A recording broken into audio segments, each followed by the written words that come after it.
In Calgary, Alberta, a far cry from 2 days ago when snow blanketed the city. There's still some remnants remaining from a couple days ago. Freak snowstorm, but all systems go. The weather is good for tonight. Hello, Canada. Welcome to Calgary. Charleston Hughes is playing his 100th CFL game. Yeah, happy 100th to Charleston Hughes. 62 sacks through the first 99 games. Looking to party a few more tonight as he gets after Ricky Ray, but he's going to have to share his party. He's not the only guy playing his 100th, as Andre Dury is back just in time, having been out since week 2, as he plays the 100th CFL game of his career as well. Scott Milanovich and his team, well, again, against a team in the West on the road for all of September. They've lost 3 in a row. They share the lead in the CFL East. On the other side, John Huffnagel's team. Rolling along right now. 5 straight wins, 9-1. Their best start in 4 seasons.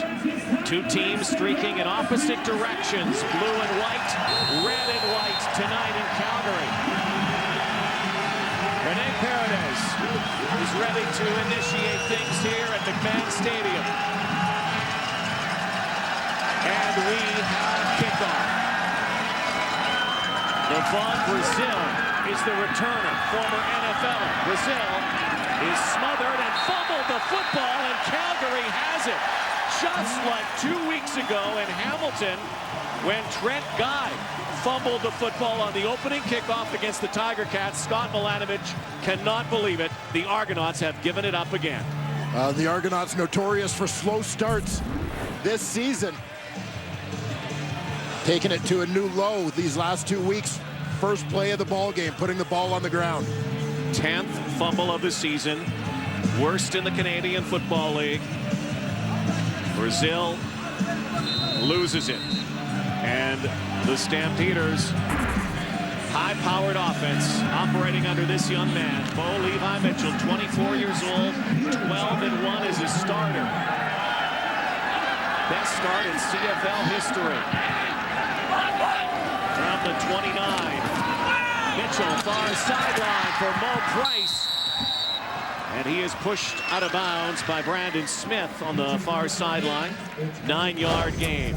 Here are our starters to watch, brought to you by Napa Auto Parts, where custom advice comes standard. And of course, John Cornish on the right, leading the Canadian Football League in rushing yards per game. That's helped take a little bit of the heat off Bo Levi Mitchell, who has been sacked less frequently than any other starting quarterback in the CFL.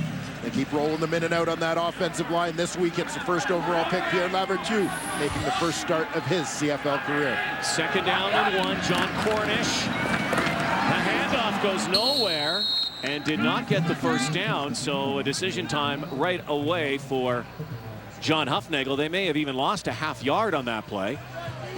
And there is no decision on 3rd down. They are going to go for the points and attempt the field goal. Rene Paredes will come out. So the Argonauts, who have not given up a touchdown in an opening drive, will not give up one here, even though they gave up the football. A big stop there for the much maligned Toronto Argonaut defense. Rene Paredes, coming off a remarkable season last year, puts this one up and puts it through. So a turnover leads to 3 points, and the Stampeders strike first. Ricky Ray last week reached 50,000 yards in his glorious career. His team struggling right now, though. Has one weapon back tonight. Andre Dury when we come back. His field goal, so Ricky Ray brings his Argos offense on the field. Only CFL team that has not scored a touchdown on their opening series this season. Ray, quick strike right away. Far side finds Levon Brazil, the culprit who fumbled that football just a few moments ago. Ricky Ray, as you mentioned, surpassed 50,000 career yards last week, but he has struggled over the last 3 games, throwing 6 interceptions. Relatively low completion percentage for him. It'll help getting Andre Dury back, catching a lot of those short, high percentage throws, making up those yards after the catch. and hopefully getting Steve Slayton involved a little more in that run game than they did a couple weeks ago. 2nd down and 2. He hands it off to Slayton. He has a 1st down. 2nd down conversions have been such an issue for the Toronto Argonauts, particularly 2 weeks ago against the Hamilton Tiger Cats on that Labor Day game. And starters to watch on the Calgary Stampeder defense. Sean Lemon has been red hot of late, 5 sacks, 2 forced fumbles in his last 4 outings. Junior Turner replaces Corey Mace, who's out with a turf toe at defensive tackle. Quincy Butler will play the boundary corner, his first start since July of last year. Ricky Ray, tight formation here. The big bodies up front, sends out 3 receivers though. Now the pocket converges and he goes deep down the field, has the man, and it is caught by Alexandre Dupuis, former Montreal Carabin, 4th round draft pick of the Argos this season. Ricky Ray finds Alexandre Dupuis for a big play, something the Argos have not had many of this season, and it's the fullback Dupuis who has the 35-yard gain. Well, and you're going to see right on the left side of your screen, the corner, number 0, Quincy Butler comes on the blitz. Man coverage, that means there's nobody on that side of the field to help out Deron Mayo in coverage on that shallow corner route to Dupuis. So he's got the whole outside of the field to work with, and Ray finds him. 4 receiver set this time. Ray lobs it up, and the catch is made. Leaping high and bringing it down is Trent Guy. Trent Guy, the former star in Louisville and former Alouette. Guy leaps high into the air to snag that. Now immediately into the red zone.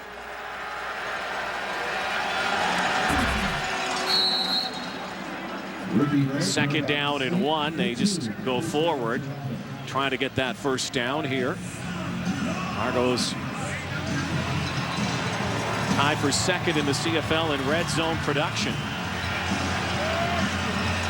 Stampeders are 1st on red zone production offensively, and also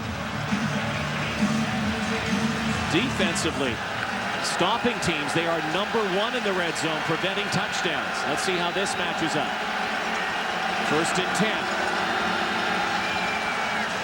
Rush again. Ray slings, caught, touchdown! And welcome back, Andre Dury. He's back. Andre Dury. Broken collarbone, 2nd game of the season, out of the lineup. His 1st touch. And Dury's going to come right to left, crossing route against man coverage. Ricky Ray spots him. Pitch and catch, those short passes to Dury, such a key to this offense. He's been out for 2 months. He said the 2 months have felt like 2 years. A guy who has battled adversity with injuries in the past, Andre Dury, one of the best in his position in the Canadian Football League, and the Argos need him desperately. Talk about a comeback that pays off early. 6 plays, 75-yard drive, and Andre Dury has the touchdown.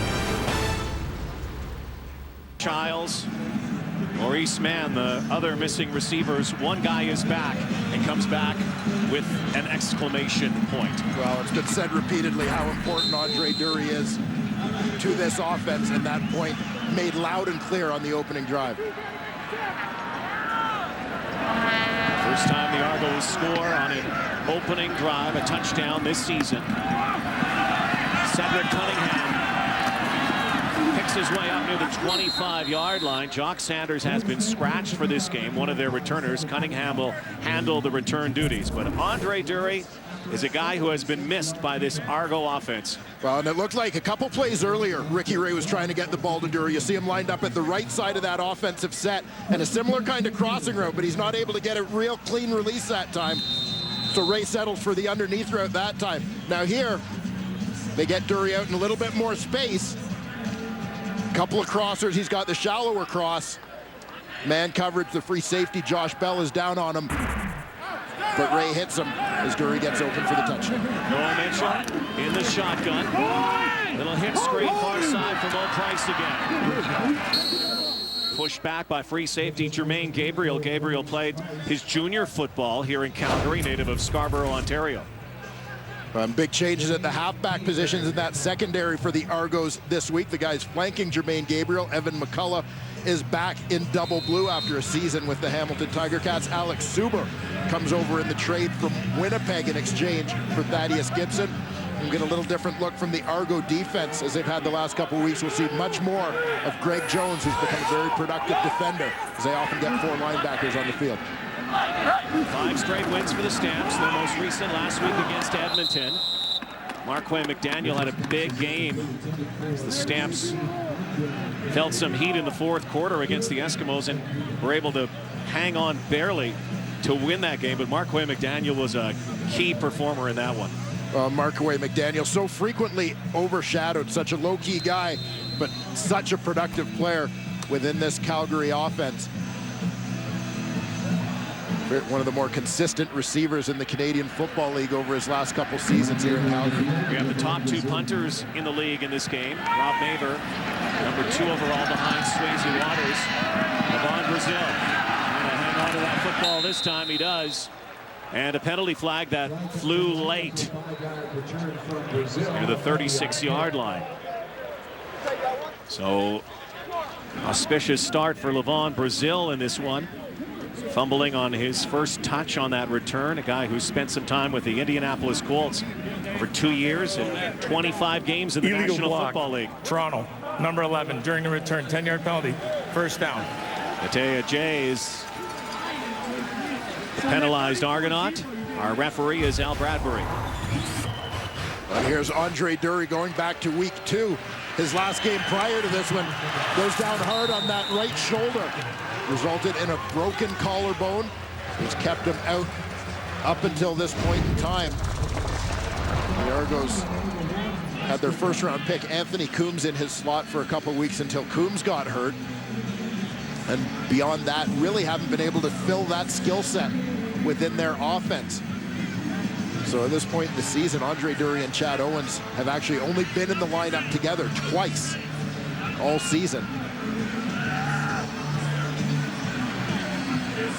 Argonauts are going to stay out west this week. They play in BC next week.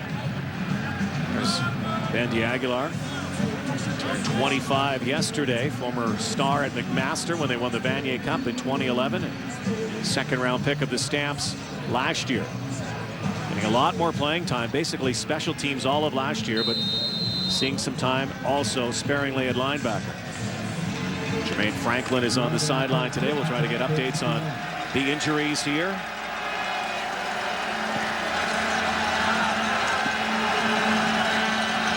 Ricky Ray, play fake, and again now finds Jason Barnes down the sideline, and Barnes hooks up with his old buddy from Edmonton and also Sacramento State. Ricky Ray and Jason Barnes, another hookup here for 39 yards. And 2 big plays already in this game from the Argonauts, 30-plus receptions. And you could see that the halfback, Jamar Wall, pointing as Jason Barnes ran out of his area, out of his zone, looking for someone else to pick him up. Well, nobody else did as Ricky Ray rolled in that direction. It resulted in an easy completion and a first down. Right into Calgary territory. Ricky Ray already over 100 yards in passing, had 142 on Labor Day. Quick screen again. Slant to Andre Dury for his second catch.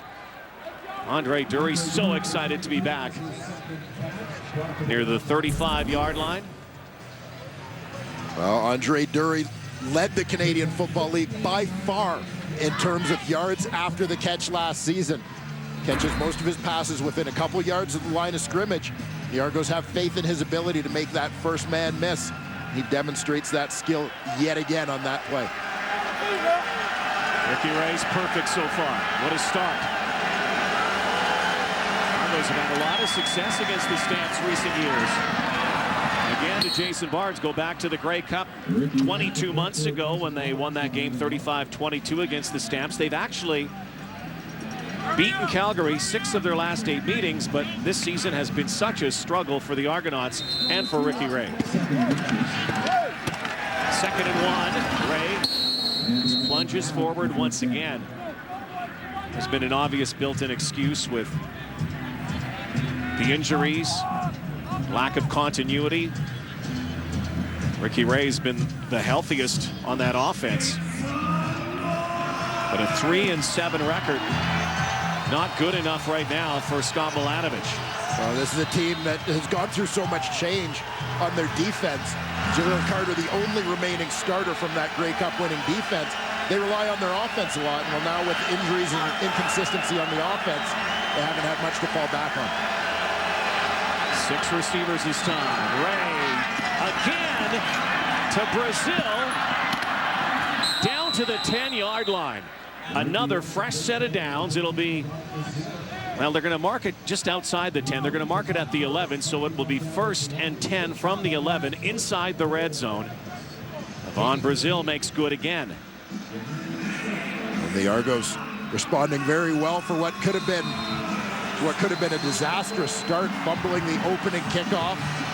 The defense stepped up, holding Calgary to just a field goal. Offense supplied with a touchdown, and now deep in Calgary territory again. Already their 8th first down, almost as many as they had the entire game against Hamilton. Ray now looking, goal line, touchdown, Trent Guy. What a start here in Calgary for the Argos. They have absolutely stunned the Stampeders early. Oh, they've got the Stamps back on their heels here in the early going. Scott Milanovich, when we spoke to him yesterday, talked about the difference in practice this week for the Toronto Argonauts. Said it seemed like just the presence of Andre Dury gave everybody else a little more bounce. Everything offensively seemed a little bit crisper, and seems to be translating to the game so far. 2 red zone touchdowns. One from Andre Dury. This one from Trent Guy. The Argos smoking hot out of the gate. Lead 14-3. Argo. And this one makes it 14-3 Toronto early. And you're going to see 2 inside defenders matched up against 2 receivers. Both are going to go with Spencer Watt, the man who goes deep. They both follow him on that corner route. That leaves Trent Guy wide open underneath. Miscommunication in the secondary again results in an easy completion for Ricky Ray to Trent Guy.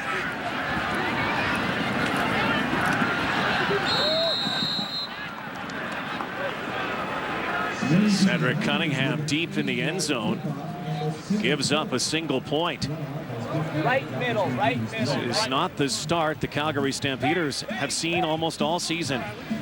In fact, they have only trailed after 1 quarter in a first half once all season, back on July 18th. The Argos, conversely, have only had the lead after 1 quarter once against Saskatchewan in week 2. See the disparity in records, and a lot of that would have to do with starts. Who would have thought the Stamps would be off to such a slow one right now, but it's all because of the Argos. Direct snap to John Cornish. Cornish now rumbles up near the 40-yard line. Cornish coming off another Canadian Player of the Week award. 23 times John Cornish has won that award, Dwayne.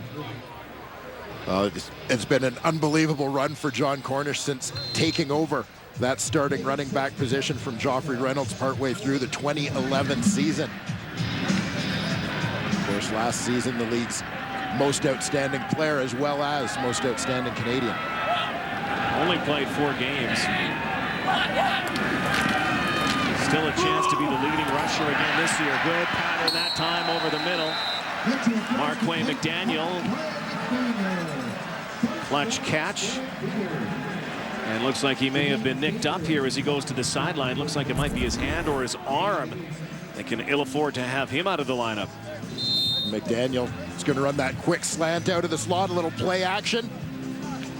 Calgary afforded the opportunity to take that shot on 2nd down with good first down production. Yeah, landed awkwardly on that arm. Marquay McDaniel, 3rd in the CFL on 2nd down conversions. Another direct snap. Cornish behind, blocking here. John Cornish head down and plows his way up to the 45-yard line. 12-yard gain. John Cornish again knocked out of the lineup First game of the season, a headshot from Kairos Hebert, just 4 games, averaging 100 yards per game. There still is a chance he could catch some of those that he is chasing right now and win the rushing championship, although that's the furthest thing from his mind. Yeah, John Cornish has talked about it in the past. It's not about the individual accomplishments. He wants that big team accomplishment in the last game of the season. But remarkable numbers nonetheless. Interesting play calling so far. The 2 direct snaps. Last time they played the Argos in Toronto, they used a flea flicker.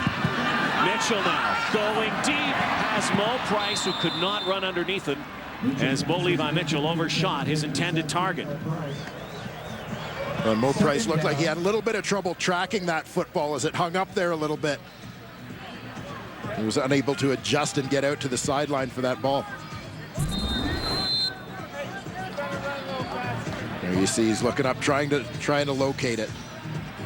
A little hesitation there. Second down and 10 now from the Argo 44.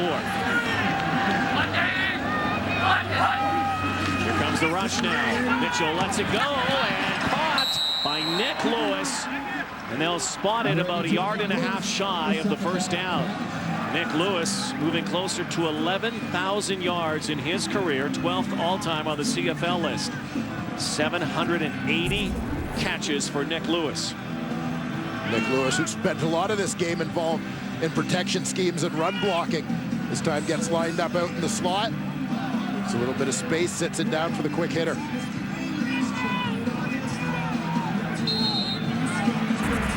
Well, they're bringing out Drew Tate, and they are going to go for it on 3rd down.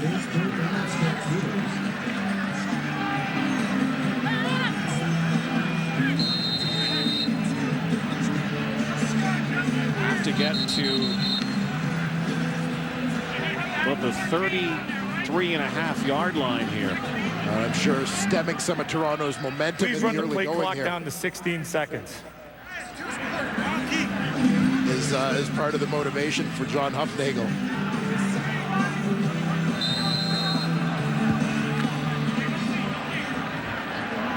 Drew Tate behind center, short yardage situation. 3rd down gamble here. He'll go left side, easily attained, and more Drew Tate. First down out of bounds at the 21-yard line. 14-yard gain for Drew Tate.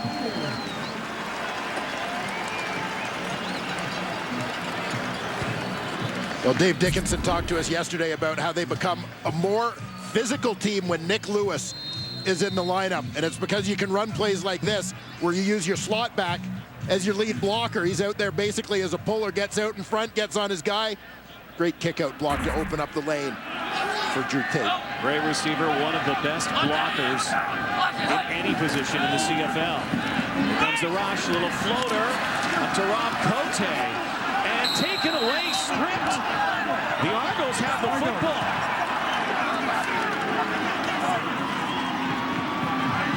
Toronto has the football. Shane Horton pilfers it away from Rob Cote. Right side of your screen, it's just a quick screen back to the fullback. But Horton there in quick pursuit with the strip. 90 seconds to go, opening quarter. That has belonged to the Toronto Argonauts. West, and Shane Horton comes up with a strip. A guy who demonstrated a great nose for the football last season as a first-year Argonaut. Gets it done right here, recognized that screen was coming, reacted back to it very quickly. The fact that Mo Levi Mitchell had to float the ball a little bit, put a high arc on it because of that pressure, allowed Horton to make that recovery back to the ball. Shane Horton comes by his talent quite naturally. His dad played in the CFL, Mike in Toronto and here in Calgary. So in New England was one of the American Gladiators, as a matter of fact. Became more famous for that than anything.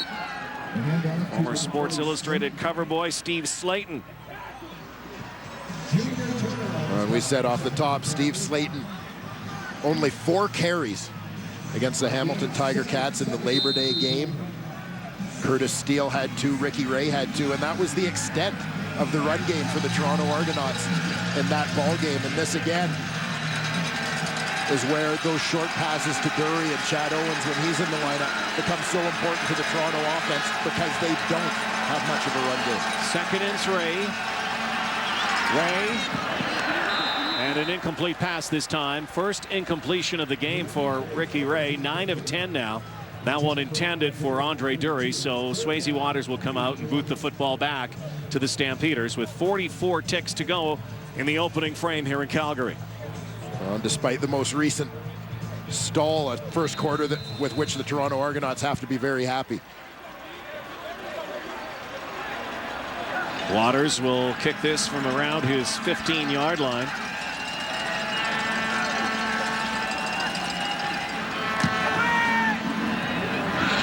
Big kick. Again for Cedric Cunningham. 54-yard boot. Greg Jones downfield quickly to make the tackle. Let's go to the sideline now, and here's Jermaine Franklin. Rod, the city of Calgary had quite the blast of winter this week. Over 20 centimeters of snow fell in the span of 3 days. Now, this bad weather forced the Stampeders to adjust their practice. John Huffnagel decided that his players would walk through all their plays, and the players thought that they made up for what they had lacked in physical reps with mental reps. However, they have come out a little flat. We already mentioned the snow. There was a lot of fun during practices, and the Stampeders staff actually made a snowman, and they dubbed it Snow Levi Mitchell. Bo Levi Mitchell wasn't impressed. He said there's no resemblance. Good coverage by Jalil Carter on Maurice Price. And again, the Stampeders trying to go vertical here early on with no success. Yeah, a lot of snow here this week in Calgary, but the sun's out today and the weather's turning next week. It's going to be beautiful. Not so good for the Stampeders in the first quarter. In fact, only the 2nd time all season that they have trailed after 1 quarter. The Argos up 15-3.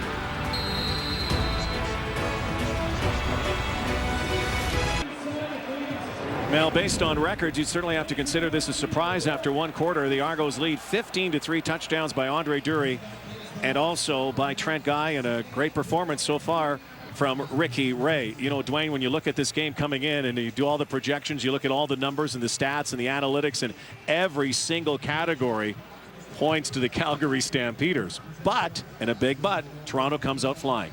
Yeah, absolutely. And you can look at a couple of different factors. I think that preparation coming into the game, not so much game plan or anything like that, but as Jermaine just talked about, Calgary being affected by the snow, whereas Toronto probably had a very good week as they finally got their practice facility situation settled. Their new facility completed, so they didn't have to move around. A little more certainty for them leading up to the game.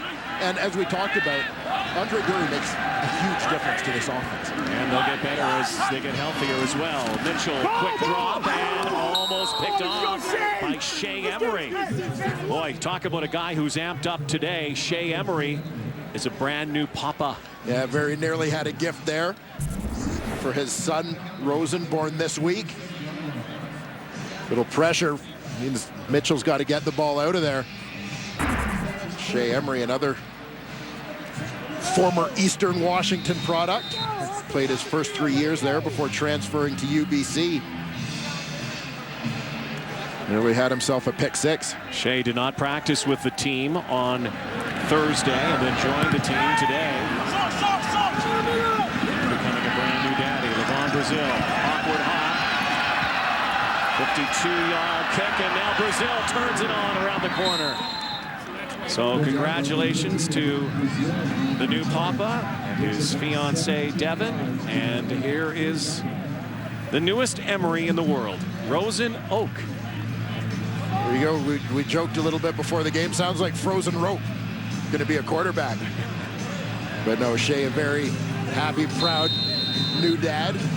And I know he was a little bit concerned. We talked to him a couple weeks last ago. month, and he knew that the due date came up around this time where the Argos play back-to-back road games. They go to BC from here without going home in between. So he was a little bit concerned that he might not be there for the birth, but thrilled that things worked out.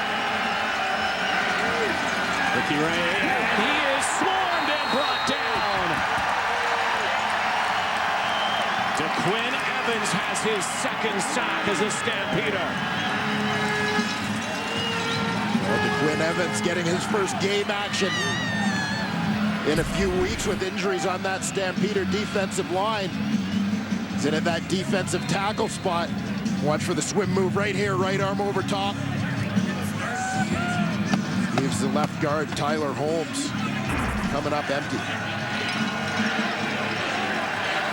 Stampeders tied for third in the CFL in sacks. DeQuinn Evans has 2 on the season. Second and long now. 3-man rush this time. Ray with time. Sideline to Brazil, but he is going to be short of a first down. Just got to the initial line of scrimmage and then knocked out of bounds. So Levon Brazil quickly making amends for an early fumble. Argos will boot it away again. Up 12 here.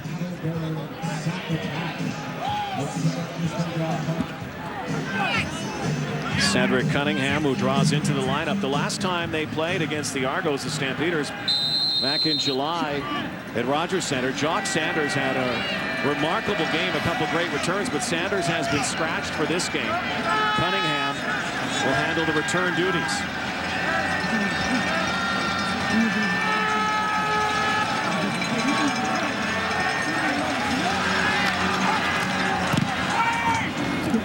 Thundering boot again from Waters.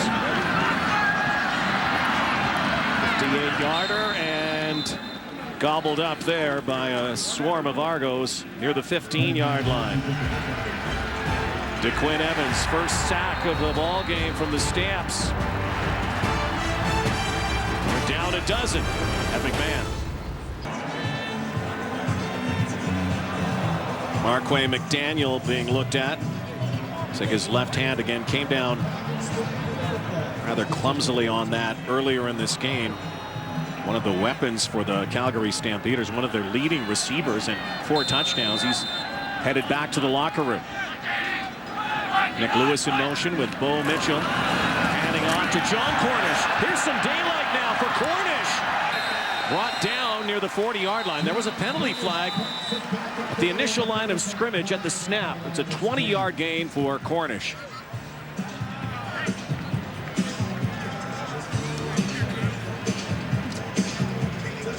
Well, things came wide Offside, open. Toronto, number 93. A penalty to be declined. This play results in a first down.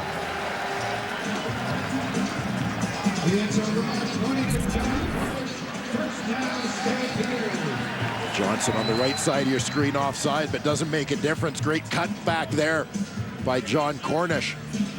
Greg Jones overcommitted to the inside a little bit and lost his footing. Chatting with John Cornish the last couple of weeks. Dwayne, you know, he is a numbers guy, even though you might not think he worries about his own numbers because he is into the financial world and the banking world. But one of the numbers that he really has looked at in over the breadth of his career is yards per carry and yards per carry per season as well. Record held by Willie Fleming. Cornish is second on that list. 6.6 yards per carry. Record 7.2. Skipping along the sidelines is Nick Lewis.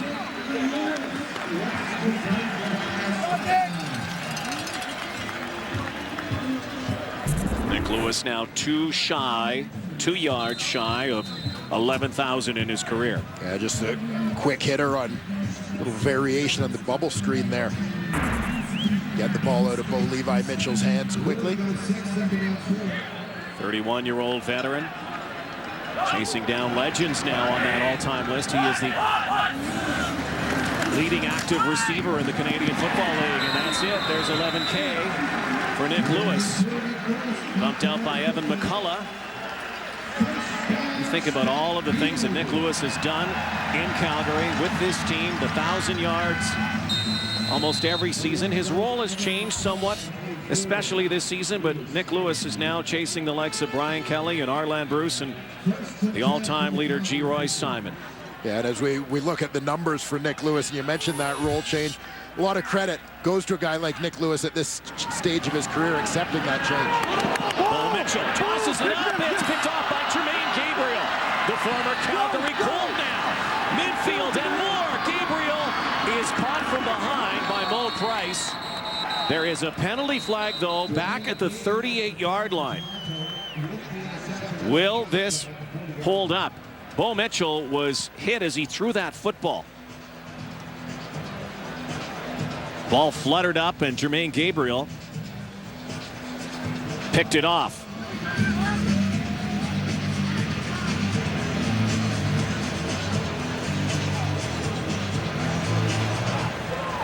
Major foul, unnecessary roughness. Calgary, number 9, 15-yard penalty at the end of the play, first down. So another turnover.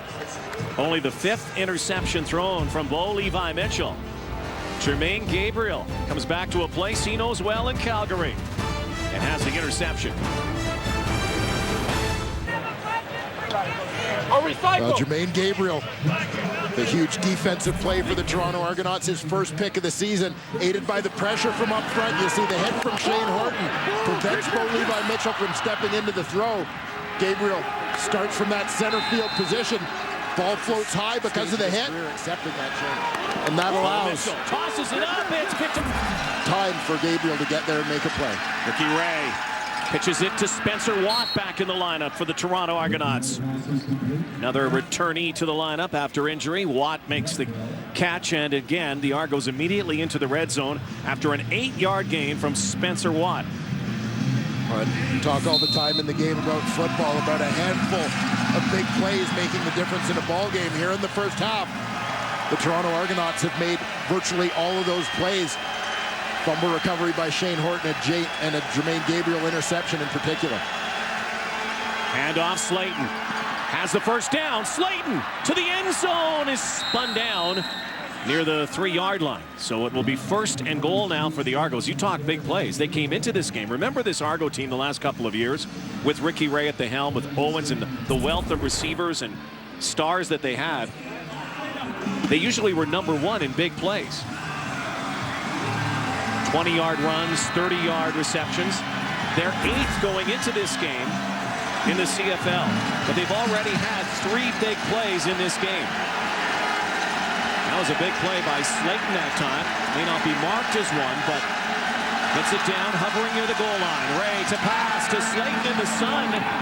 Fighting that off, and also had Charleston Hughes in his back pocket. Well, this is just terrific recognition by Charleston Hughes.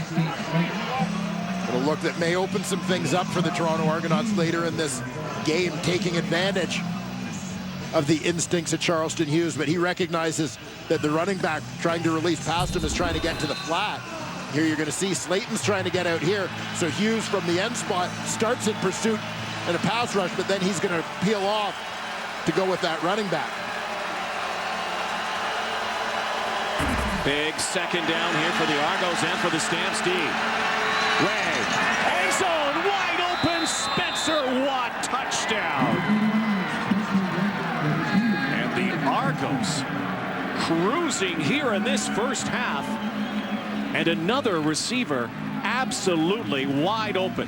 Well, that's been a little bit of the theme on the 3 touchdown passes thrown by Ricky Ray thus far in the ball game, is very little resistance. Nobody in the area except Spencer Watt. And that painted white horse in the end zone. And the Toronto Argonauts continue to silence McMahon Stadium.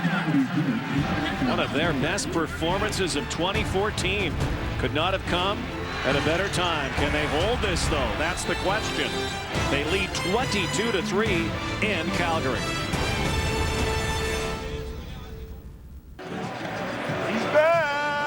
Spencer Watt's second major score of the season. Couple of catches on that drive, and this is the key one. And again, you're going to see 2 against 2. Watch what happens. Nobody goes with Spencer Watt on the inside. He's right beside that goalpost. Man gets hands on him. The other defender thinks he's going to follow Watt on the deep route. Both guys come off on Andre Dury to the flat, leaving Watt wide open in the end zone. Argos sizzling right now offensively. Cedric Cunningham tripped up near the 27-yard line. Ricky Ray is 12 of 14 right now, 176 yards, and not even close to the end of the first half. 3 touchdowns already, and Bo Levi Mitchell, rather pedestrian for the young quarterback since we've been watching him gunsling all season long to what has been an outstanding start. Right now, the veteran leads the way. Yeah, Mitchell, to this point in the season, has been clearly the Canadian Football League's most efficient quarterback. The Stampeders have done a good job taking care of the football, but turnovers costing them big time now. Pitch to Cornish. Can't wrap him up. Close to a first down for John Cornish. And the Calgary Stampeders may want to ride John Cornish in that run game for a little while here. They've had success with the ball in his hands. Maybe slow down a little bit of that pressure. Got to Bo Levi Mitchell, led to the last interception. 2nd and 1, they get the first down. Cornish right now is 5 carries for 46 yards, so right at his average of about 100 yards per game. A remarkable story it has become here in Calgary for a guy who was a major star down south in Kansas, shattering records of some legends down there, coming up here, being a special teams player primarily when he first broke into the league, and then just taking off the last couple of years, becoming the best running back in the CFL.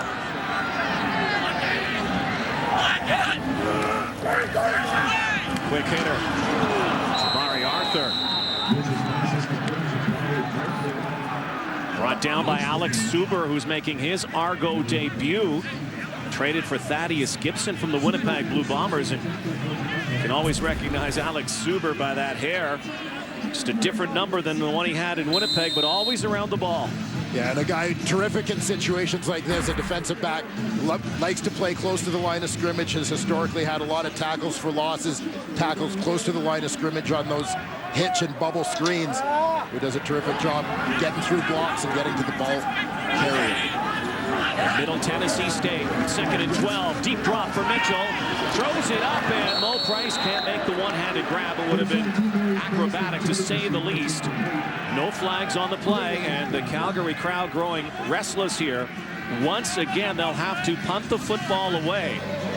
Well, the Argos defense, not necessarily known as a high-pressure group, but you see the effect they're starting to have on Mitchell. Watch the feet.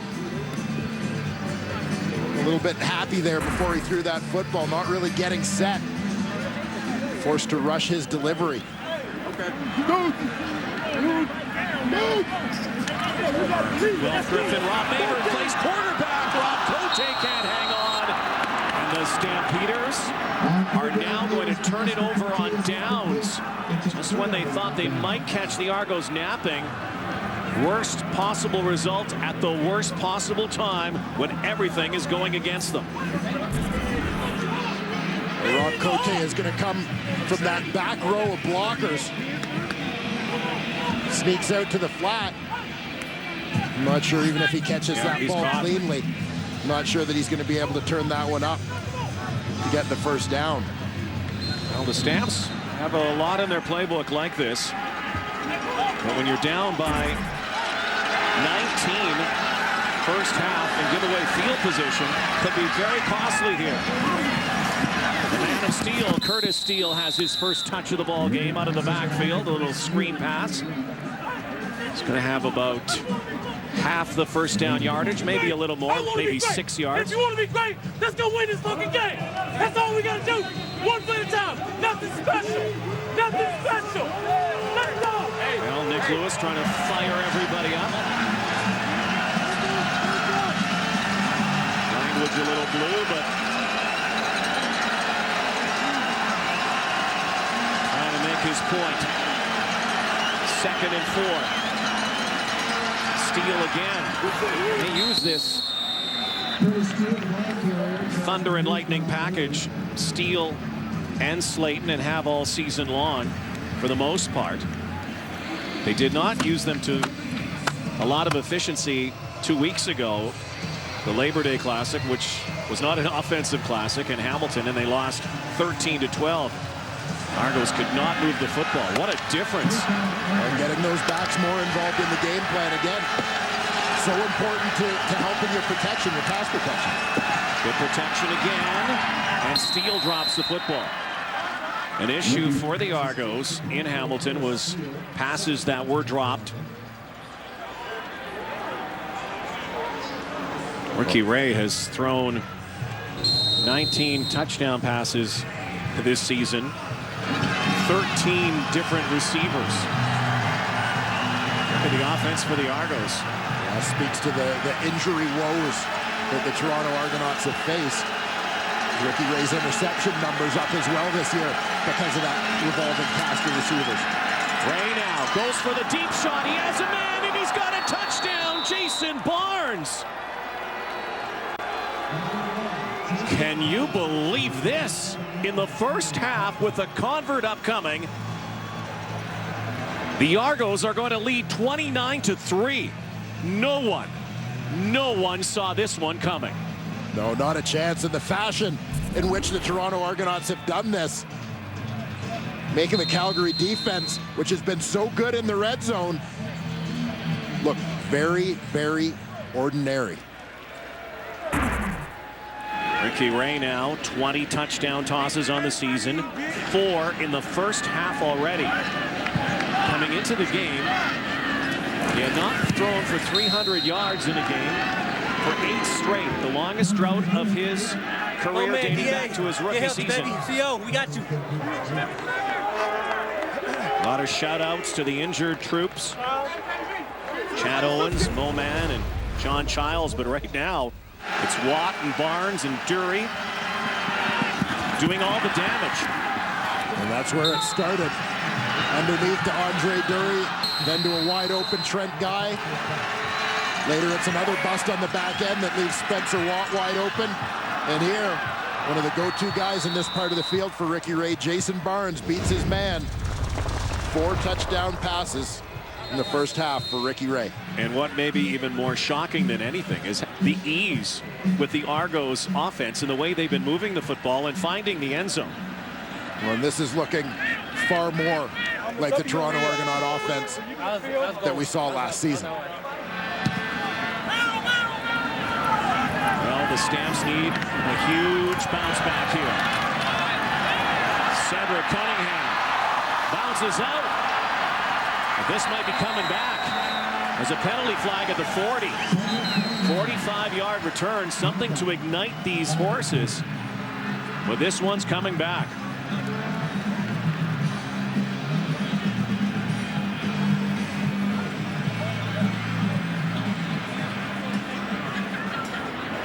During the return, holding Calgary, number 87, 10-yard penalty, first down.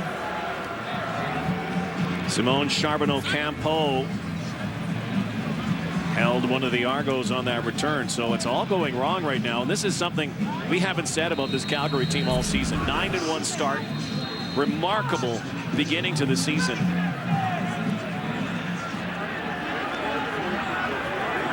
And now another Too many flag. men, 13 in the formation in the huddle. Calgary, 10-yard penalty, remains first down. Right now, the 9-1 team is looking like the 3-7 team. And there's a whole lot of disarray on that Calgary Stampeder sideline. It's about 2 or 3 different guys took their turn looking like they were trying to run in there. Offensive coordinator Dave Dickinson on the left of your screen had to direct a little bit of traffic. Stampeders lead the CFL in offense in most categories. Right now held at bay. Mitchell slings it out to Jabari Arthur on the far side. In the sunshine as the shadows start to envelop the field here. You know, John Huffnagel and Dave Dickinson and pretty much the entire Calgary Stampeder organization, the inevitable question was, you know, could this be a trap game? You look at the mismatch on paper, and to a man, they said, no way, we know what the Toronto Argonauts can do, especially in Calgary. Cornish tripped up.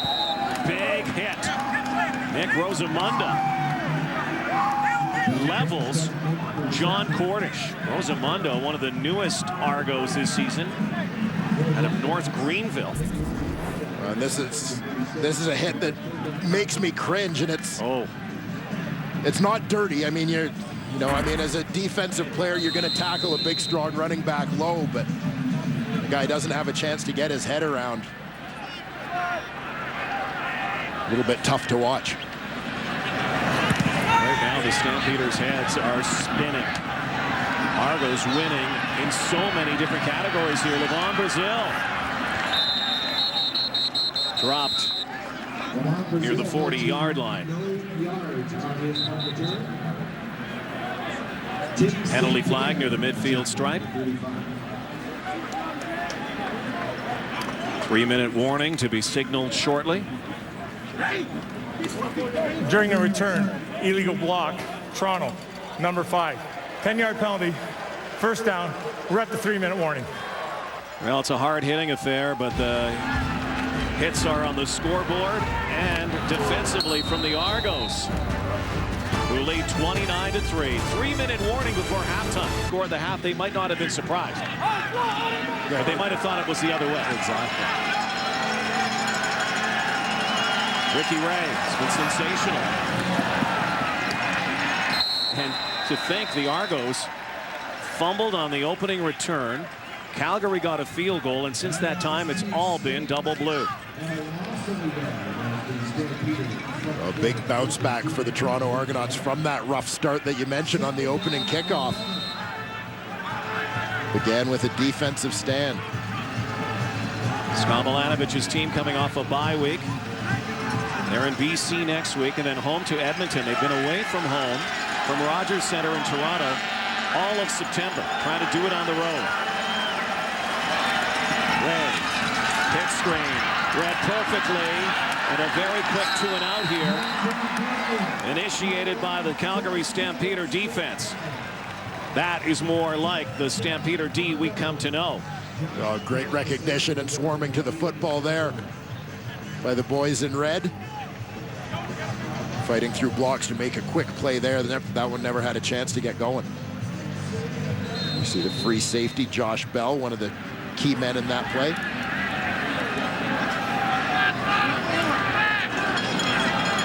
Cedric Cunningham, nice return last time, was brought back on a hold. Trying to get his team into scoring position before the half. The first time all season, the Stampeders are going to trail at halftime. Cunningham with a burst now. Wrestled down at the 50. Donald Washington. Well, before Penguin, Catwoman, and Batman, there was Gotham. Witness the origins of the infamous city that gave birth to the greatest supervillains and darkest vigilante. Gotham, Monday, starting September 22nd on CTV. Just over a minute and a half with which to work for Bo Levi Mitchell. Relatively short field. The Stamps to try and close the gap here before the break. Here's the rush. Mitchell, far side. Cornish stood up again by Nick Rosamonda, who has been spying John Cornish all game so far. And Cornish lines up in the slot on the short side of the field. You notice very wary that time. He wants to quickly get his head around, remembering the last hit that he took. Quite frankly, he's expecting the hit to come low. That time it came up high. Yeah, either way, Rosamonda has a bullseye painted on John Cornish right now. Second down and 6. Direct snap again. Cornish left side. Cornish now accelerates. 22-yard gain, the biggest play for the Stampeders so far. And it comes from John Cornish. Well, the key guy in the execution of this play is the receiver, Jabari Arthur. He's going to motion down from the outside. His job to come in and pin the defensive end. Now he's got to make sure that he blocks him above the waist here. Does a good job catching Tristan Opolo-Ugo in the shoulder. Just enough to get John Cornish around the outside. Opolo-Ugo has had an amazing season too for the Argos. He's first in the Canadian Football League with 8 sacks. They contained him that time. John Cornish picks up another first down.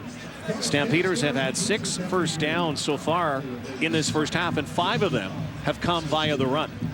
As I said, I would keep feeding the ball to John Cornish, as they've had great success with him, and as he continues to produce, it's going to buy Bo Levi Mitchell a little bit more time. Becomes a challenge, I know, with a big deficit here, but again, the importance of closing that gap a little bit for Calgary before the half. There you see the numbers for John Cornish, averaging 11.5 yards a carry thus far. Well, they need to find a way to get him to the end zone again. Stampeders and their dominance first part of this season have never been in a deficit at the half. They will be here. The question is by how much. A startling start for the Stamps. The invaders from Toronto have come to play today. Big rush now. Overthrowing Cornish was Mitchell. Evan McCullough was coming on the blind side, and Bo Levi Mitchell may have heard some footsteps. And this is one where it looked like if Mitchell could have gotten the ball out to Cornish a little bit quicker as he free releases to the flat, looked like he had more separation on the linebacker Vincent Agnew early because Agnew got rubbed by an inside receiver.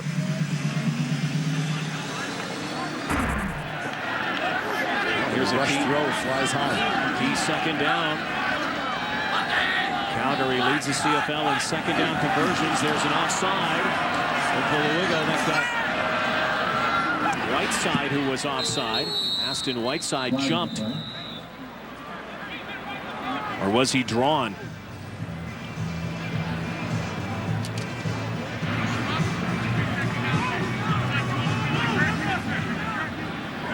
Offside, Toronto, number 51. 5-yard penalty, remains second down. So 2nd and 5 now. And a big play coming up in this first half, offensively and defensively. Argos would love to hold the Stampeders to a field goal. Look at those numbers in the red zone, though. 81%. By far the best in the Canadian Football League. Goal throws. Nick Lewis catches. First down. Quick hitter. They get into a double tight end set here, giving a little bit of a run look. Makes the D-line think about it a little bit before they get upfield. Allowing Bo Levi Mitchell time to get that one off. Fourth catch for Nick Lewis. Crowd just hearing that he passed the 11,000-yard plateau earlier in the ballgame. First and 10. They've been money in the red zone. And it will continue. Cedric Cunningham scores.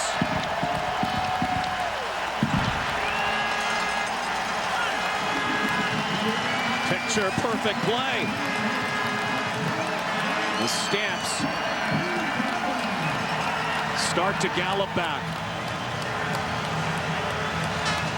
A very well executed drive.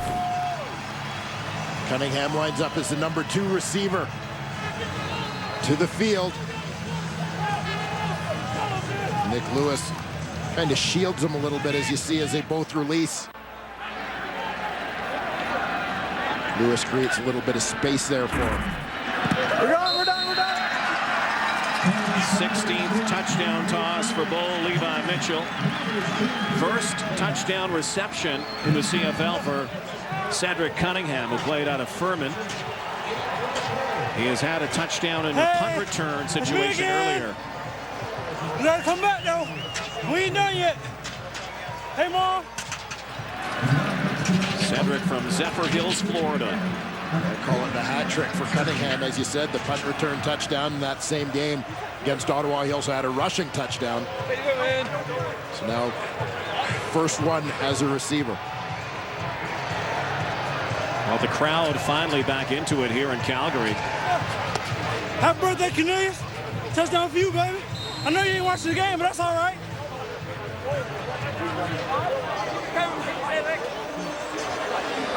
Let's go, though. High scoring game so far this one. We have a half to play. Rene Paredes off the tee.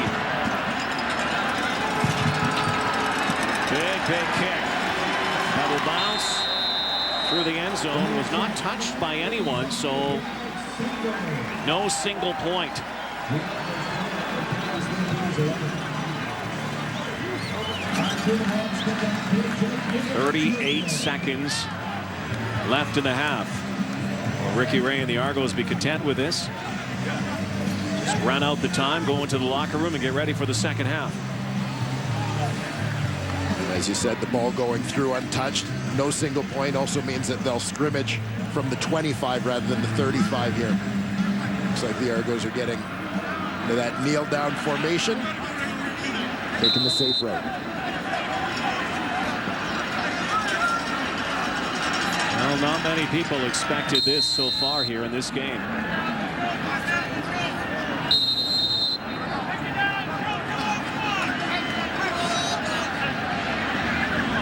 Ray will count it down, that play clock. Ricky Ray's pointing to that play clock, saying something's wrong down there. Don't think the clocks were coordinated, synced up to start. Now the question for the second half. How do the Argonauts hold on? They haven't played with the lead very much this season. I think the important thing from a Toronto perspective is keep doing the things with which you've been successful. Calgary's a great team, but you can't suddenly start playing not to lose. You have to keep playing to win, which is what they've done in the first half. And the Argos have lost 3 in a row. Last win against Winnipeg. These two foes who met in the 2012 Grey Cup game. 29-10 is the score for the Toronto Argonauts. High-flying first half. Let's send it to the studio. Here's Rod. And the 9-1 Stamps right now down 29-10 against the visiting Argonauts. Here's Keon Raymond with Jermaine Franklin.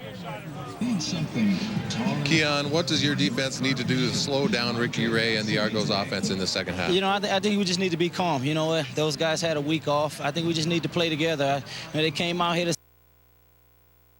But I tell you what, if you was a little kid, when you got in a fight, you ever get hit in the mouth, it's about how you respond, you know what I mean? And expect us to respond in the second half.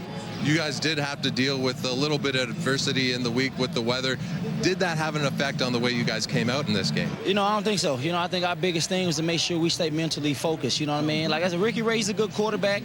He got some of his good weapons back, you know what I mean? They're playing good football. They're just kind of, man, had 2 weeks to prepare for us, you know what I mean? So it's kind of easy when you got guys to prepare for. You got 2 weeks to watch a team. So they came out scheme. You see towards the second half, in the second quarter, we started to settle down. We started to play a little bit and get them off the field. So, you know, we started to settle down a little bit defensively. I think we'll be all right. Thanks, Keon. All right, you're welcome. To the second half, we're going to hit him in the mouth. Believe that. Believe that, says Keon Raymond. Right now, they've got a hit back in a big way, down 19 to the 3-7 Toronto Argonauts.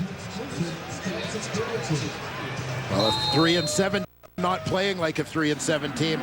But that said, the Stampeders not playing like the best team in the league in that first half either. A lot of blown assignments, particularly on the defensive side. Underway here, third quarter. Cedric Cunningham has a touchdown, a couple of nice returns. Vincent Agnew brings him down at the 30-yard line, and flags everywhere here. And maybe some of that angst that you heard from Keon Raymond spilling out of the locker room onto the field.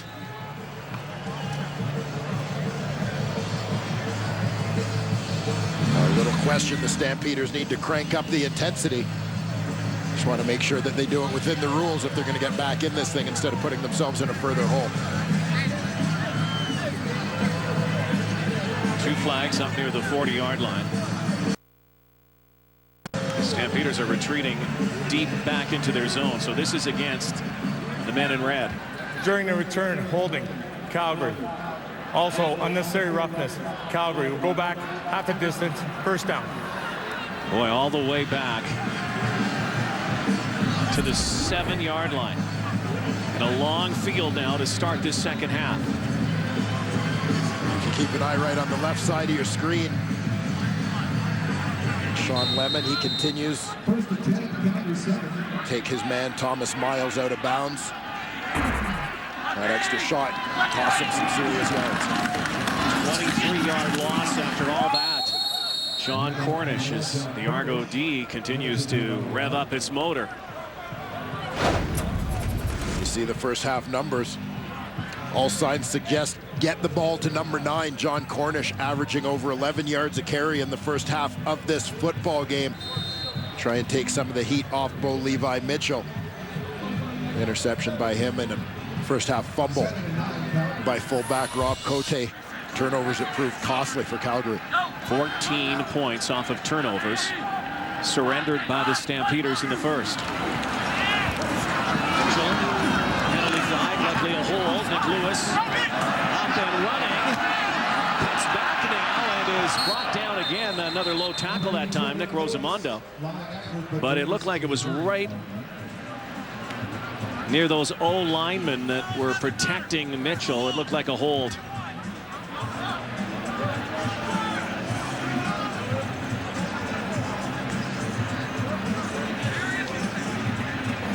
Holding, Calgary, 68. Penalties decline, 3rd down. Argos naturally decline, and here is that hold. Argo against the center. Jones working against another young Canadian, Cleon Lang. Lang gets the edge on him. Jones has to hold on a little bit to slow him up. Now Rob Maver is deep in his end zone. They're down at 19. He's got a big leg, and he's with the wind, so he will kick it out. Oh, this is a monstrous kick. What a punt. Levon Brazil, that's a bounce at the 30. Huge punt from Rob Maver, gets the Stampeders out of a deep hole.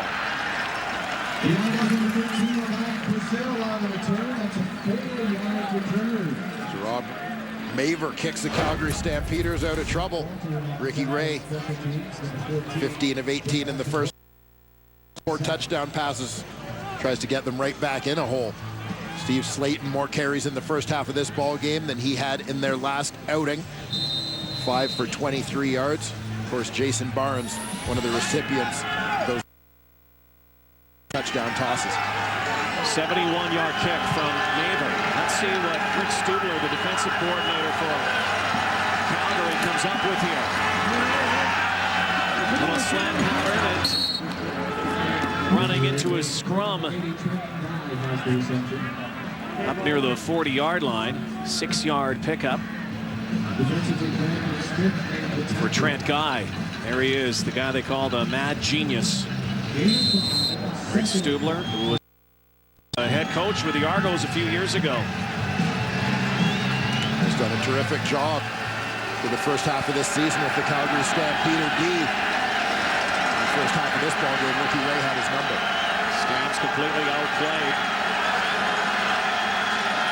Didn't look like they knew it was coming. And another one over the middle, Jason Barnes. And Ricky Ray continues to pick apart the Stampeder secondary. 12 more yards for Jason Barnes, one of the 4 touchdown recipients in the first half. And a lot of credit to this Toronto Argonaut coaching staff. Head coach Scott Milanovich involved with that offense, and of course offensive coordinator Marcus Brady. Tremendous couple weeks of prep for this game. There are a lot of ex-quarterbacks in this stadium today. Ray had time and an open man, Levon Brazil. Juwan Simpson brings him down to the 35. Another big play for the Argo offense, 16 yards. And pulling the strings from up above, there is offensive coordinator Marcus Brady, former CFL quarterback with the Toronto Argonauts and Montreal Alouettes. A lot of guys who played that position. John Huffnagel was a league, of course. Dave Dickinson, one of the greats on the sideline, in Calgary, as a matter of fact. Quarterback Ray, deep shot again, sideline looking for Barnes, overthrows him, threw it out of bounds. No hesitation to try and push the ball down. No hesitation to try and push the ball down the field here from the Toronto Argonauts. doing a pretty good job managing the pressure of the Calgary Stampeders. When you consider what Charleston Hughes represents, one of the best pass rushers in the Canadian Football League. Sean Lemon, his bookend has been red hot over the course of the last month. 5 sacks in his last 4 ball games. Well, Ricky Ray said it at the end of the first half about the protection, and they've done a good job giving him time to throw. Second down, they've been good on second down conversions too.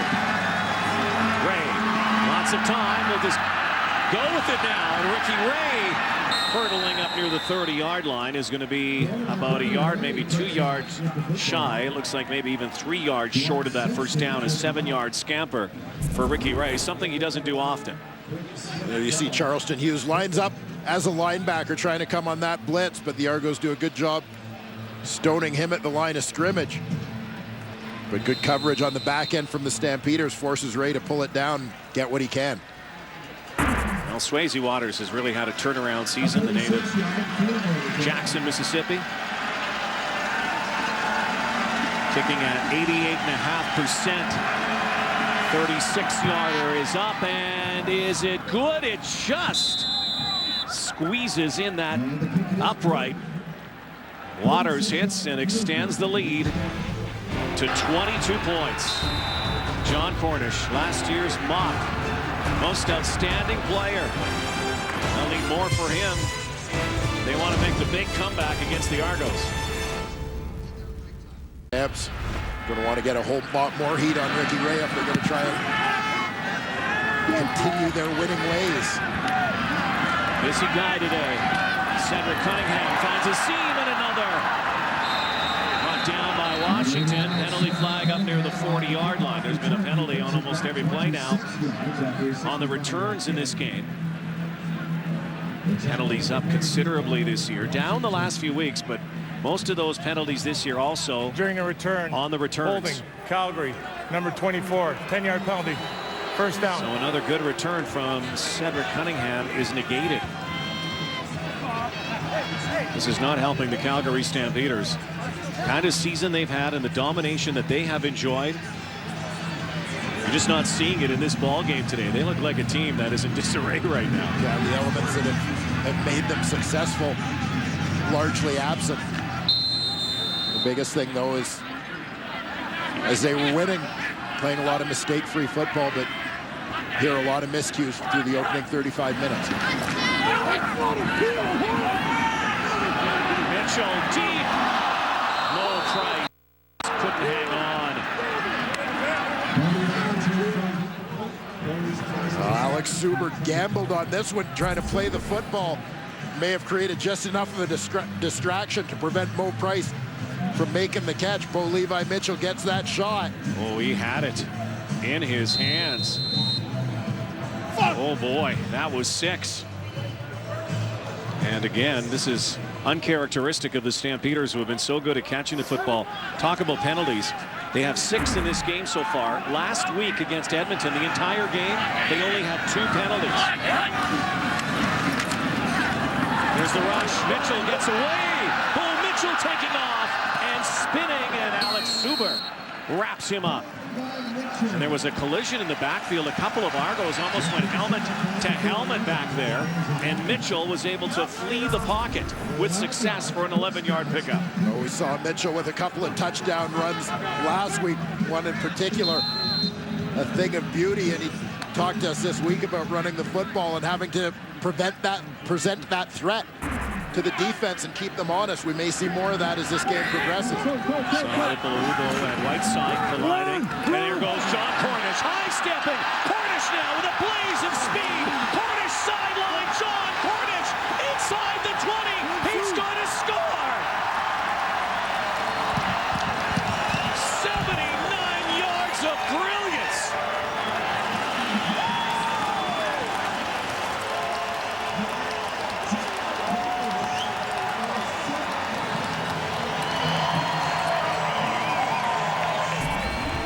Absolutely monstrous run here by John Cornish. Cross block from Nick Lewis.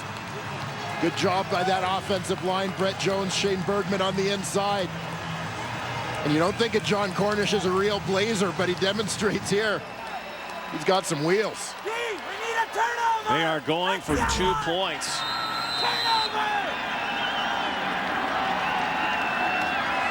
Something that has not been a good MO this season, by the way. Nobody has successfully converted a 2-point effort. Trying to climb back in this thing. Talk about a shift in momentum as John Cornish shifts gears. Mitchell in trouble, throws it up, and batted down. Penalty flag in the backfield, and Bo Mitchell is saying it's going against the Argonauts. Was he hit as he threw the football? Major foul, roughing the passer. Toronto, number 90. Half the distance will retry to convert. Half the distance to the goal line. Another shot at 2 here to make it a 14-point game. Cleon Lang was the man who was flagged on the play. You see as he follows through well after the ball is gone, giving the Stampeders another chance. Well, there's the guy who has single-handedly brought them back into the ball game. Why not? The outstanding player last year, Matt Walter, has the 2-point convert. John Cornish's longest run of his career. 79 yards to the house. He has 150 yards on the day, and still lots of ball game left. Cornish. This is a fantastic job by the center, Brett Jones. He's going to bump his man off to his guard, Shane Bergman, and then come off to go second level here. Absolutely textbook from the center. Brett Jones, 2013 Rookie of the Year. There it is. Secure the line of scrimmage and help out your guard. Move on to that linebacker. That's where it all begins. John Cornish takes care of the rest. Grigsby will play later tonight. Winnipeg and BC. Can't relax with that. Can't relax with that. 623 rushing yards. John Cornish began the day 210 yards out of that. And he's almost picked that up. And we're early in the third quarter. So now the momentum shifts big time.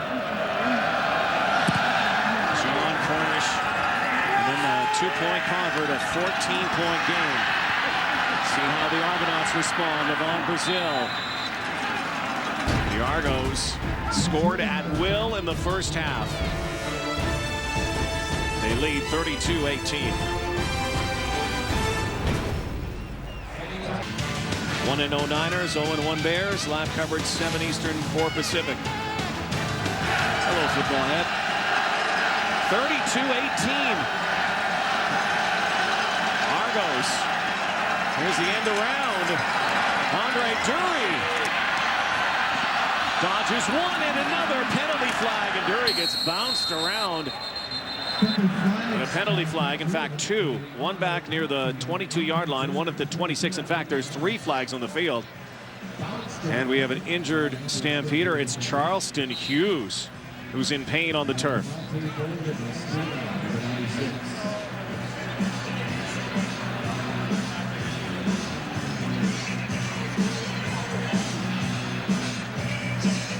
Hard-hitting game so far, this one. Marquay McDaniel was sent to the locker room in the first half with an arm injury. A real costly play for the Stampeder defensive line. Both Bolden and Hughes down on the play. Stampeder D-line that has been among the best in the CFL in the first half. So there's Charleston Hughes right in the middle of your screen. Keep an eye throughout on his left leg as the play progresses. Oh boy. Now watch from the right of your screen. In comes the offensive lineman. Chris Van Zyl accidentally rolls on that left knee and or ankle of Charleston Hughes. Well, he's getting up. Is remarkable. Based on what we saw, we'll get an update for Jermaine Franklin. Tell you what, the guy's a Superman. Not many hits or things would keep him out of a ball game. That one Major foul. looked Clipping. like a terrible shot. Toronto, number 54. That'll go back from the dead point. It'll be second down, back 15 yards. Chris Van Zyl.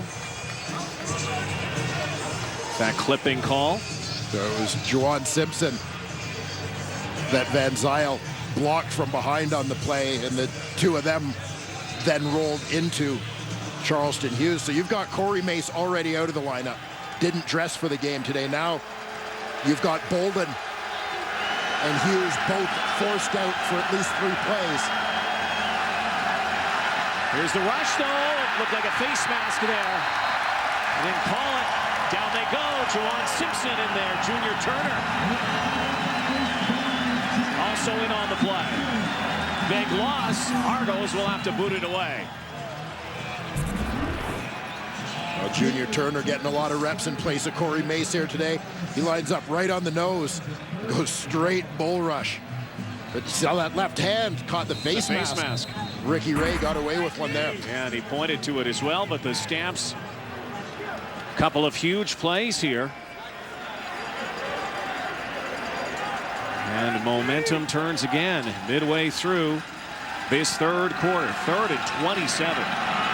Swayze Waters into the breeze from his goal line. Let him go! Line drive kick. Bouncing backwards now.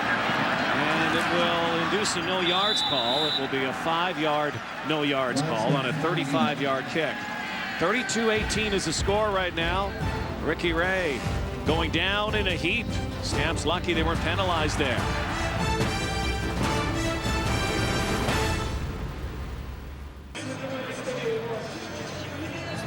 Back in the game, proudly presented by Nissan, giving back to the game, saluting high schools across Canada. Tonight, St. Mary's High School, the Saints out of Calgary, a Tier 2 school with some great alumni, including Joe Forzani, Ian Franklin, Ken Moore, Mike Palumbo. A team that doesn't have much of a practice field to speak of either, but they did win the Tier 2 provincial championship in 2011 and 2013. Yeah, great run, great program. It'd be nice to hopefully see them get their own practice field here. Great program created by Nissan. You heard that outstanding group of alumni from that school. A couple of former Stampeder teammates of mine on that list. Ken Moore, Mike Palumbo. So after the penalty and that punt, Calgary inching closer now. Mo Mitchell out of the huddle to Mo Price. Ripped out of bounds by Brandon Smith. One of 2 Brandon Smiths in the game on opposite sides, not related. Charleston Hughes is leaving on a cart, and that is not a good sign. Again, Germain's on the sideline. We'll try to get an update on that. DeMonte Bolden apparently in tears on the sideline as well, and he went down. So this could be a devastating game for the Calgary defense. The Stampeders get the first down. Already without Corey Mace, as Dwayne mentioned. He has Micah Johnson as well. Micah Johnson. So some of those subs are going to get some action here. Charleston Hughes. 62 career sacks. In his 100th game, has to leave the game. In and out of the hands of Cedric Cunningham. Bit of a late hit, and they're calling it. Anston Whiteside popped Cedric Cunningham, and that was costly. The Stampeders gave it right back by just did. Taunting after the penalty.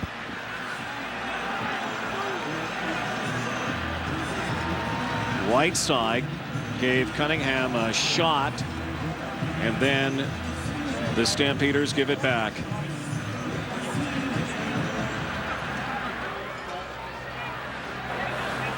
Major foul, unnecessary roughness. Toronto, number 51. Objectionable conduct. Calgary, number 89. It'll be a 5-yard difference. Remains first down. For Cunningham, the outside receiver on this play. The ball is thrown a little high and outside. He's unable to get it, but here you see Whiteside after the ball bounces by. Gets flagged for the hit, but then Cunningham getting in his face celebrating the flag. Gets a 10-yard objectionable conduct of his own to give back a little bit of that yardage. First down and 5 inside the red zone. Cornish in the backfield. Mitchell shotgun. Play action. Over the middle. A missile. Touchdown, Brad Sinopoli. Back in the lineup. Sinopoli's missed the last 3 games.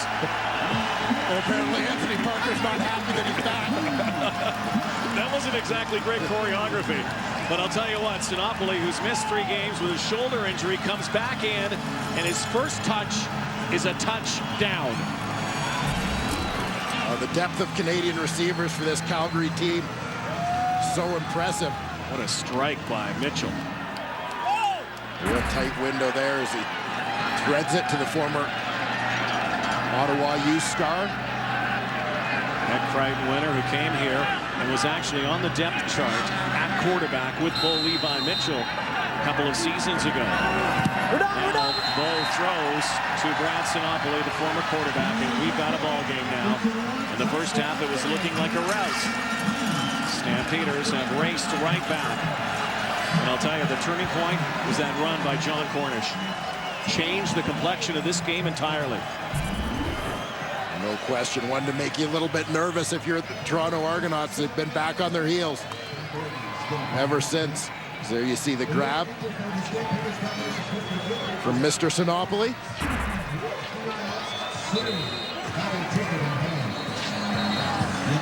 Sinopoli's first touchdown reception. He did score against Hamilton in week 3 on a run play that actually was more of an option. Was faking to throw and then ran it into the end zone. But Brad Sinopoli, who had to have a change of direction in his career path, and it's been a good change, has it not? Well, it certainly has. He's a guy who played a little bit of receiver, moved from quarterback to receiver for his 2nd year of college, basically because Gigi's had a very good start in quarterback and Josh Jacoby, but they knew they needed to get this guy on the field somehow. Deep kick. Von Brazil had to catch that over his helmet and sidesteps up near the 36, and another flag on the play on the return. Almost every return has been penalized. 18th infraction of the afternoon. Under 5 minutes to go in this 3rd quarter. Stampeders have rallied back in a big way. During the return, illegal block, Toronto, number 87. 10-yard penalty, first down. So we've already seen Charleston Hughes go to the locker room. That card has come back and is also taking DeMonte Bolden back. And we said he was in tears on the sideline, and it was a result of this. Yeah, you see the left ankle splinted. Watch his leg as he sort of spins around. Junior Turner's running by. It looked like he may have caught Turner's knee to that ankle area. So with the subs, they still put pressure on Ray. And out of the backfield, Curtis Steele mashed. Big play there. Deron Mayo on the tackle. Man, you can just feel the dramatic shift in momentum here at McMahon Stadium. In so many ways, Ricky Ray had his way with the Calgary Stampeder defense. And consider they're missing Charleston Hughes right now and DeMonte Bolden out of their lineup. The fill-ins are adequately helping out. Well, this has been the story of the Calgary Stampeders season, though, is, you know, I mean, other teams have had injuries, the Argonauts being one of them, and we've seen the impact that it's had in Toronto. Stampeders have had their share of injuries as well. And you consider John Cornish being out for a big chunk of the season. They haven't had Mo Price and Joe West in the lineup at the same time all year. Offensive line, we've seen a number of different guys roll through that O-line. The Stampeders just keep on ticking. The tremendous depth assembled within this organization. General Manager John Huffnagel, Director of Player Personnel John Murphy, and the rest of the staff have done a terrific job building the depth of the organization. So DeQuinn Evans is one of those guys. Trent Guy injured on the play. Had one of the early touchdowns. Here's a look at the play as he was hit by Deron Mayo and his head and helmet hitting the turf. Well, a 2nd and 12. Argo boat right now that is leaking. Offense now sputtering in the second half. Penalty flag, might have been offside. Ricky Ray tucks it and takes it, and he gets chopped down by Josh Bell. 12-yard gain. Let's see what the flag is. It looked like a receiver had maybe a bit of a head start there. Yeah, tough to say if it was in that receiving core or on the Calgary D-line, because it certainly looked like DeQuinn Evans moved early at his end spot. It's a matter of if the receivers actually broke the play first. Calgary, number 91. That penalty's declined. Play results, first down. It is Calgary, so a big first down for the Argos now, trying to seize some momentum back. Evans at the top of your screen, you saw the jump. Ricky Ray takes it upon himself. Do what you got to do to try and get that momentum back. Ray, who had an outstanding first half. Offense stalling here in the second. Andre Dury. His first game back after missing 2 months off after his broken collarbone, the clavicle. Broken in 2 places, has a touchdown in this game, a 7-yard pickup there. Dury's been quiet since that first quarter touchdown that got things rolling for the Toronto Argonauts. Stamps have had the ball most of the time here in this third quarter. The time of possession has also changed in a serious way. Still a nice return for Dury. 2nd and 3. Tight end set, 3 receivers in motion.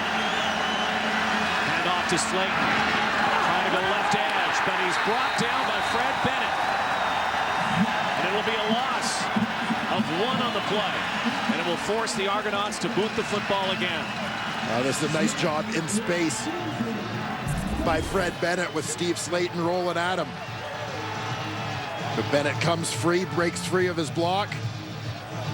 Just squares him up, perfect form tackle. Big play by Fred Bennett out of South Carolina.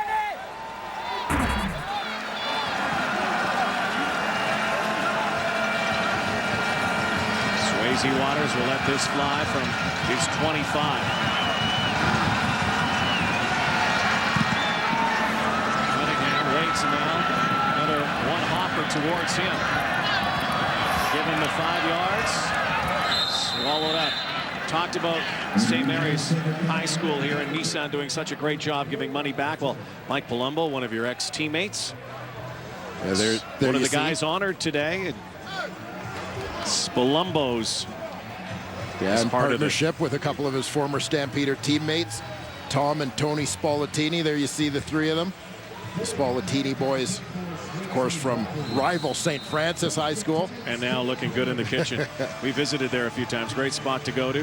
Yeah, I might have been there once or twice. Yeah, but a great group of guys, and all very involved in the world of minor football in Calgary still.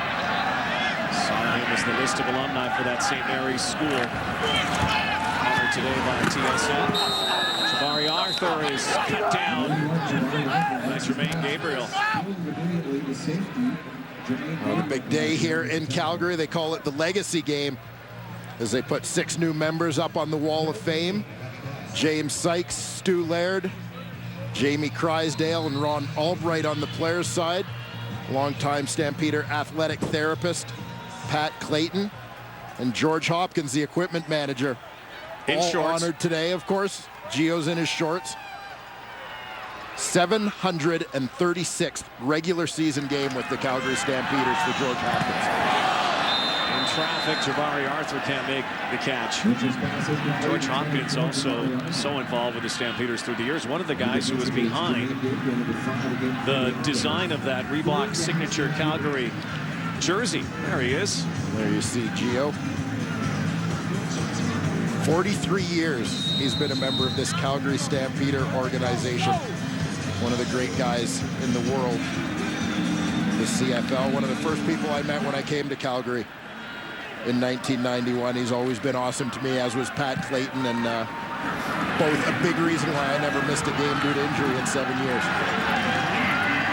Doing a lot of dancing as Brandon Smith, but going nowhere. at the 28.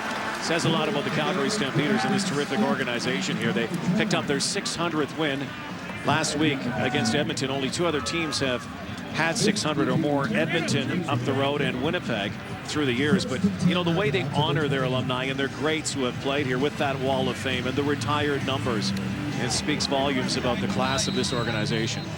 Oh, it certainly does, and I can speak from experience that it is a fantastic place to play.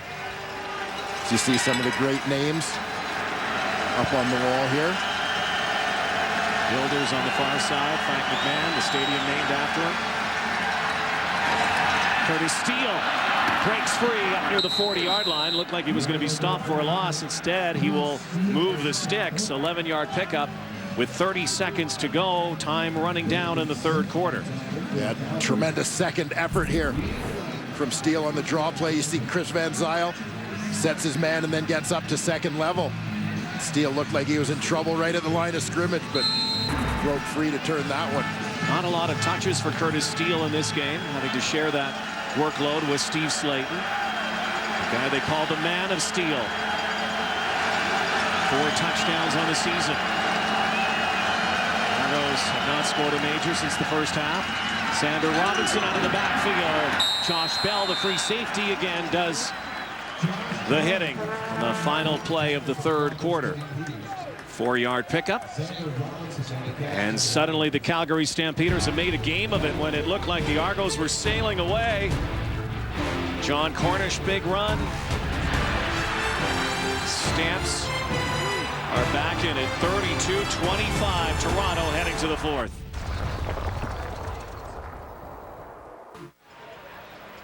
Well, like you might expect, a 9-1 team comes back in a hurry thanks to John Cornish, Brad Sinopoli in that third quarter. Bo Levi Mitchell at the controls. 7-point ball game now, and not to be lost in all of that is also that 2-point convert. By the way, a number of 2-point converts attempted this season. That's the first in the CFL, aided by a penalty. But Matt Walters' run, that 2-point convert, is played into this game rather perfectly for the Stamps. Yeah, absolutely huge. And you give a lot of credit to John Huffnagel and Dave Dickinson being aware of the game situation, that even at that point, before that touchdown, down huge, right? But that touchdown, by going for the 2-point convert, it pulls them to within 14, puts them in a position where it's a 2-score football game where they don't have to go for 2 later on in the ball game. So great heads up to make it sort of a 3-score situation instead of 4. Ricky Ray and the Argos. Quick hitter and a nice grab by Spencer Watt with Quincy Butler back in the Calgary lineup on that corner. Butler couldn't have done much more in that coverage. Watt made a fantastic catch. Yeah, I sure did. There you see Butler right there. Spencer Watt, another one of the Argo receivers who's battled injury this year. Quincy Butler, guy who's had to work his way back into the good books after an off-season incident that saw him suspended to start the season, but has basically done all the right things since then in order to get himself back on the field. 5 receivers set. Ricky Ray flush now and throws complete. Another excellent snag by Natea J. Up near the first down marker and in Calgary territory near the 50-yard line. A 9-yard pickup. Well, Ricky Ray, not a noted scrambler, but here using his feet to keep this one alive until he can find an open receiver. And a tremendous catch here by Ajay, going against his momentum to reach back and grab that one. It was short of the first down, and Ricky Ray just plunged over to get the first down. So Natea J, Toronto-born player, as Ricky Ray with the sneak. Jay spent 2 years at the University of Buffalo, then 2 at City College of San Fran. See if he gets more involved in this offense here in the fourth. 32-25, Toronto. 1st and 10. Pick screen again. This time it's Mike Bradwell in his first reception of the night. 10th different receiver, 10th different target now for Ricky Ray in this game. Well, when you talk about depth and talk about versatility, can't say enough about how important an acquisition Lynn J. Shell has been this year for the Calgary Stampeders. absolutely huge. We talked about the injuries that Calgary's had on their D-line, primarily playing with 3 D linemen, now 4 linebackers. Shell's in at linebacker this week. He's played corner, he's played halfback, he's played the Sam linebacker spot. Wherever there have been injuries, he's plugged in, the guy in his 100th game here tonight as well. Ricky Ray, far side, lets it go. And cutting back now is Andre Dury, trying to make something out of what looked like nothing at the line of scrimmage. Ray was knocked down by Juwan Simpson in the backfield. There's no call. He got back to the line of scrimmage. Dury did. And it will be 3rd down. Talked about Lynn J. Shell, and he was a former Argo as well. Went to the BC Lions, and here in Calgary, you mentioned the century mark. Kind of interesting that 3 players in this game would reach 100 at the same time, albeit different courses. Lynn J. Shell, Andre Dury, who made that last play, and Charleston Hughes, who is out of this ball game with injury. Swayze Waters has been very good at angling kicks. This one, though, will go into the end zone, and it is a single point. So it makes it an 8-point game now on a 6-yard boot. 33-25 Toronto. 24-year-old Bo Levi Mitchell out of Katy, Texas, outside of Houston. Last week became the greatest starter ever in CFL history, surpassing Jim Van Pelt and Jackie Parker. And look at his numbers, 12-1. Here's how some other people around the CFL, 2 guys in this game, Ricky Ray and Dave Dickinson, they were 9-4. That's not shabby. Anthony Calvillo, all-time, 6-7. Yeah, AC got off to that out at 3-0 with the Las Vegas Posse in '94. There's Mitchell, quick hitter over to Charbonneau Campeau. Well, talked about Dickinson and Ricky Ray, friends and rivals, talking a little footballed. I think basically, or every yard he's thrown, he's lost 1 strand of hair. So he's down to his last bit on the side. So we're hopefully, but he's still one of the best, if not the best, I've seen up here. Man, I am losing hairs, and but he's probably losing one every time he calls a pass play. So. Hair raising yesterday, talking about that. Bo Mitchell throws it downfield. But I'll tell you what, Dave Dickinson was in this league. His career was shortened because of injury and the concussions, but at the time there were some great rivalries when Ricky Ray was in Edmonton and Dave Dickinson was lighting it up with the BC Lions. Yeah, two great ones, and there's always that camaraderie. I mean, typically you have a certain sense of fraternity in this 9-team league. A lot of times with the guys on other teams who play the same position as you, those are the guys you end to before and after the games, and that's where these 2 guys have a bit of a friendship, as you saw from the friendly barbs flying back and forth yesterday. And you know, the 2 of those guys, Dickinson and Ricky Ray, share another significant piece of CFL history. Highest percentage quarterbacks in their career throwing the football. High percentage quarterbacks. Yeah, both highly accurate guys. Good touchdown to interception ratios.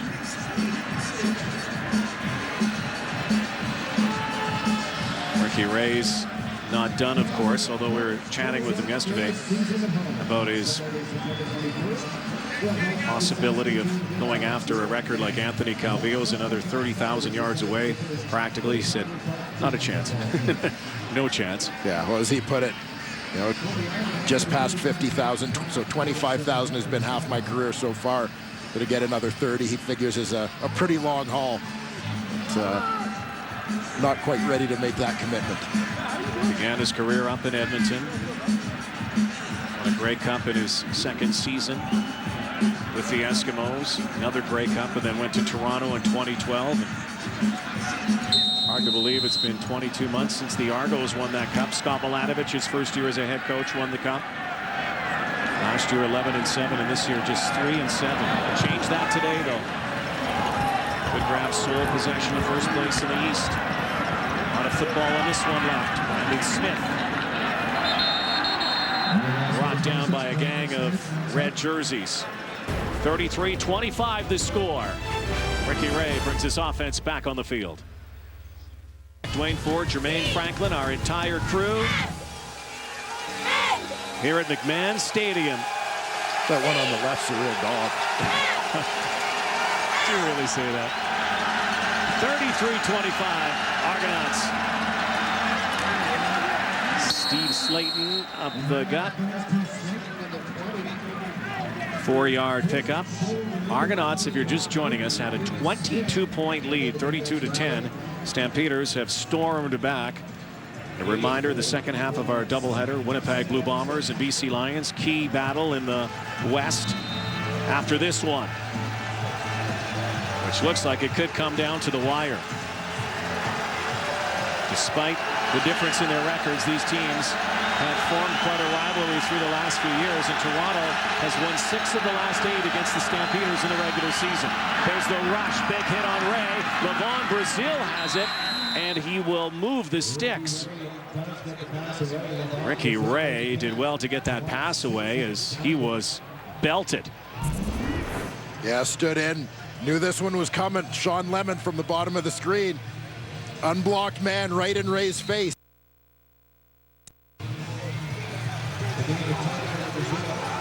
Delivers the hit. Ricky Ray delivers the ball. Again, right now, without Charleston Hughes and DeMonte Bolden, both starters out of that Stampeder front line. They load up the blocks here. Double tight end. They'll try the gap. Curtis Steele. Quinn Evans with the tackle. 4-yard pickup. It'll be a second down conversion again for the Argonauts. Steele very nearly had that cutback, and you see DeQuinn Evans was a little slow to get up. He kind of knows he's got to stay in the ball game. Right now, as Stampeders find themselves very thin on that defensive line. That roster diminishing by the play. 3 down linemen right now. Throwing down for Ray. And Brazil has a block, and he sprung for a first down, but he fumbled the football. Levon Brazil was going out of bounds, and he dropped the ball. Calgary has it. The second fumble of the Brazil, the first on the opening play of the game. This one, after it looked like he had the first down. Stripped. Calgary football.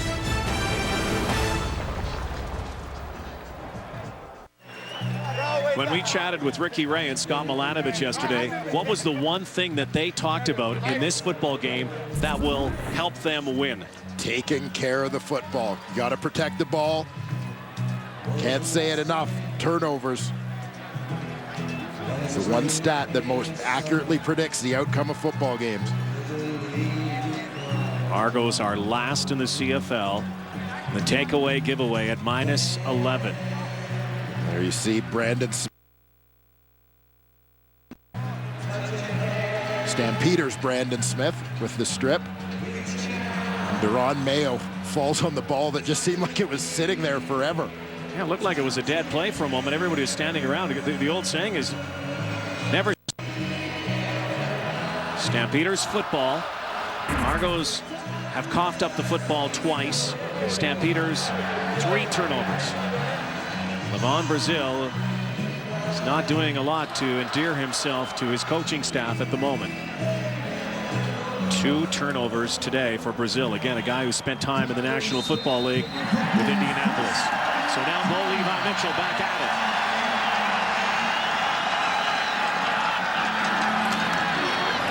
This has been the guy who's made a difference, and John Cornish, who rarely ever fumbles the football. Looked like he lost it and then got it back. Yeah, just as he tried to slip through there. Ball popped out, but he quickly fell back on it.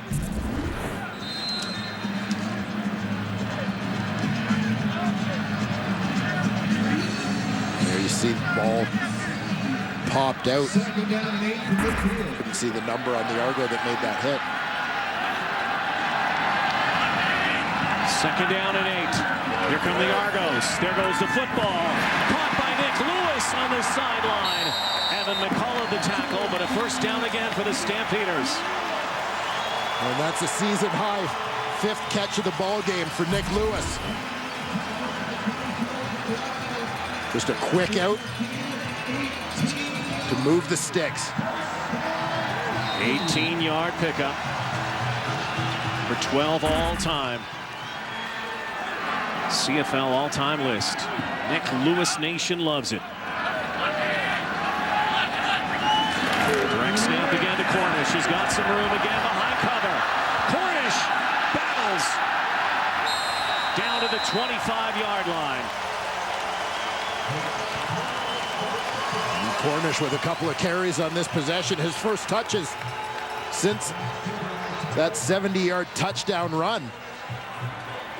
Little doubt when you look at what he's done in this ball game. I mean, he was averaging 11.5 a pop before that run. And by the way, this is only his 5th game. He's now 3rd in the CFL in rushing. And not far behind Nick Rigsby, who plays tonight. BC Place. Stamps threatening. Mitchell looks one way. Now under pressure, but escapes. And then gets pummeled by Shea Emery. And Bo Levi Mitchell just bent backwards. Whale of a shot. And Shea Emery into it right now for the Stampeders. As Bo Levi Mitchell takes his hardest lick of the season, is going down. Looks like that left knee. And Stampeder offensive line not happy with Shea Emery for the hit. They want to protect their quarterback, but I mean, this is just football. Mitchell stayed up. He's fighting for yards. He didn't hit the dirt, got turned around here. And it bent awkwardly, that left knee. Yeah, left foot was planted in the turf when the hit came and drove him back. So what has been a disastrous week for CFL quarterbacks with Travis Lulay out and Darian Durant. Bo Levi Mitchell is going to go to the sidelines here. And Drew Tate is warming up. And Bo Levi Mitchell last week had a terrific run against the Eskimos. We talked with him yesterday about getting out of the pocket, how he doesn't do it very much. But this, like you said, is football. He's open game right there and bends like a pretzel when he gets hit. Yeah, you see that left leg caught right underneath all of his weight. And this is the danger for so many quarterbacks when they come out of that pocket and they go scrambling. Everybody talks about the hook slide and being protective, but when you are in open field, there's a good chance you're going to get hit hard. Enter Drew Tate. And Bo Mitchell to the sideline. And much concern, obviously, for a guy who has been one of the league's top performers to date. And as you said, a rough stretch for CFL quarterbacks lately. But Drew Tate has been the ultimate teammate and supporter here, despite losing his job to Bo Levi Mitchell. Finds himself back on the field at a critical time. This was a guy who was the guy at one time. First pass to Nick Lewis. It'll be a first down. And so far, Drew Tate is perfect throwing the football in limited duty this season. Now 4 for 4. Another quick hitter to Nick Lewis. That quick out again.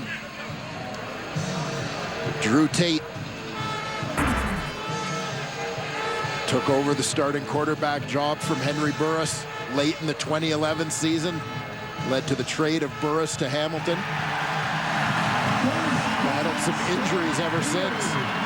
Shoulder issue, of course, and the injury, of course, led to Bo Mitchell getting some playing time, and nothing that Drew Tate did not do to lose the job. Bo Mitchell won the job, and Bo Levi Mitchell is on the sideline now with what appears to be a knee injury. Like we've seen from so many other positions with Calgary, the importance of their depth. Having a guy like Drew Tate ready to go. They're so deadly in the red zone. 1st and 10. Looking end zone. Tate throws. He's got it. Touchdown. Jabari Arthur.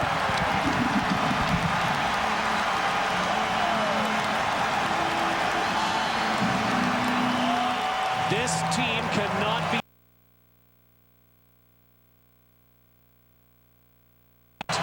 in the red zone this season. And they do it again as Jabari Arthur has the touchdown, and they will leave their offense on the field again to go for 2 to tie this up. And more points off of turnover. Levon Brazil, costly fumble in this ball game. 14-10 points off turnovers. Toronto to Calgary.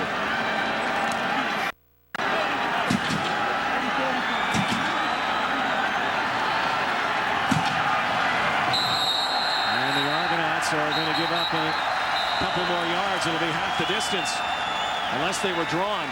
Didn't look like it though. Offside, Toronto, number 41. Half distance to the goal, repeat the convert. So just like the last time, Calgary attempted the convert, half the distance, and Matt Walter came in and then ran it through. Again, we've had a number of convert attempts, 2-point convert attempts this season, but only one successful early in this ball game. Cornish backfield, Tate, shotgun for the tie. There it is. Cornish has it. Penalty flag at the 3. Gotta finish, D. Finish it.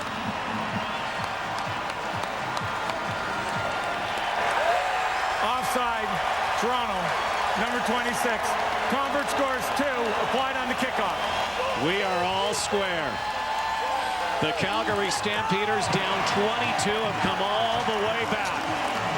33-33. And it looks like they're going to have to do it with Drew Tate now at the helm. And they don't miss a beat with this guy. Well, here you see the clutch throw. Drew Tate hits Jabari Arthur on that corner route. And the Drew Tate emotion. Right back, and here you see, follows it up to John Cornish in the flat. 2 guys who used to take pride in going after the Stampeder defense when they were both on scout team. Tate and Cornish find themselves once again front and center.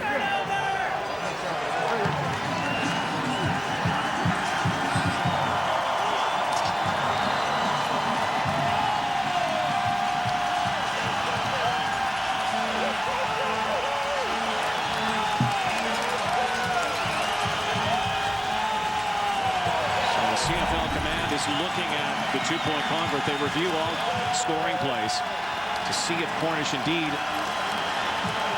hung on to the football. Indeed he did. Yeah, did a good job tucking it in that right hand to keep it up off the ground. Now, again, John Cornish has shown his chops again today, has he not? Absolutely. His team struggling to throw the football. John Cornish has rambled for over 150. Levon Brazil. 2 fumbles in this game have cost the Argos 11 points in the grand scheme of things. So we're tied at 33. This is how it all has played out. The Argos get off to a roaring start. Lead big, led by 22 in the 3rd. Then the John Cornish 79-yard run. Turning point of this ball game, turned it completely in Calgary's favor. They come back, but the story now is also the health of that man, Bo Levi Mitchell. Drew Tate's game now. Maybe his team for a while. Ray. And right now, the Stampeders are coming full throttle. Jerron Simpson, and there's a penalty flag. Ron Mayo was right also in the official's face after Slayton had caught the football. Rough play, disqualification. Toronto, number 20. 25-yard penalty, first down. Well, something happened there. Have to take a look at the replay, and that's why Deron Mayo was incensed. And now the Argos are without Steve Slayton for the duration of this game. We'll see what happened right here. Well, watch the feet here after he goes down. Is it a kick? It is a kick. In an area you don't kick. Can't kick at the best of times. Watch the right leg. Steve Slayton kicked out. The officials will round him up and send him to the showers a little early.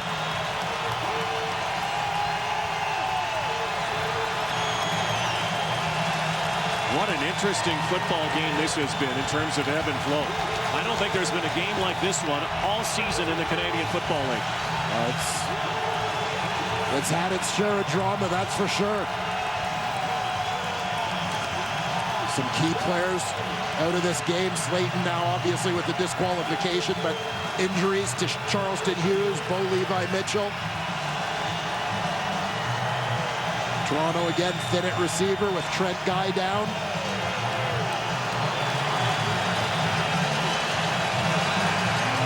Just seemed that something happened in that locker room at halftime. Fired up the Calgary Stampeders. What did Keon Raymond say? It was an omen, wasn't it? We're going to hit him in the mouth. Steve Slayton's a spectator now. And the spectators here in McMahon are on their feet. This place is going bonkers.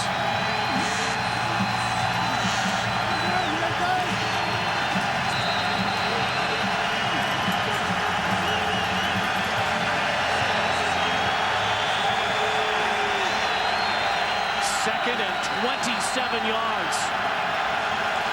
Three-man rush for the Stamps. Ray has time. There's the outlet to Curtis Steele, but stopped in his tracks. And the Argos are like the Stampeders right now. In the first half, the Argos, as Bo Levi Mitchell, is also carded off. That card has been unfortunately used too often tonight. Yeah, third Stampeder to depart. DeMonte Bolden, Charleston Hughes previously. Bo Levi Mitchell cheering on his teammates the whole way out.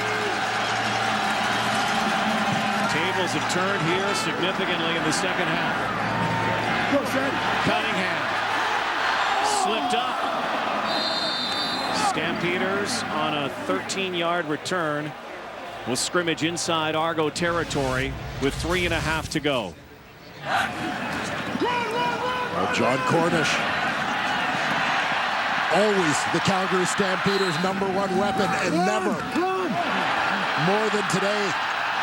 Not a lot of success through the air, but number 9 on the ground. That 70-plus yard touchdown run. 10 carries, 163 yards on the day for John Cornish.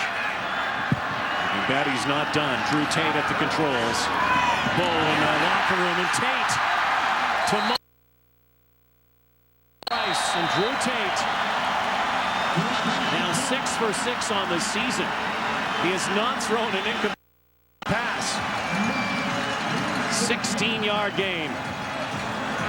One more play perhaps before the 3-minute warning.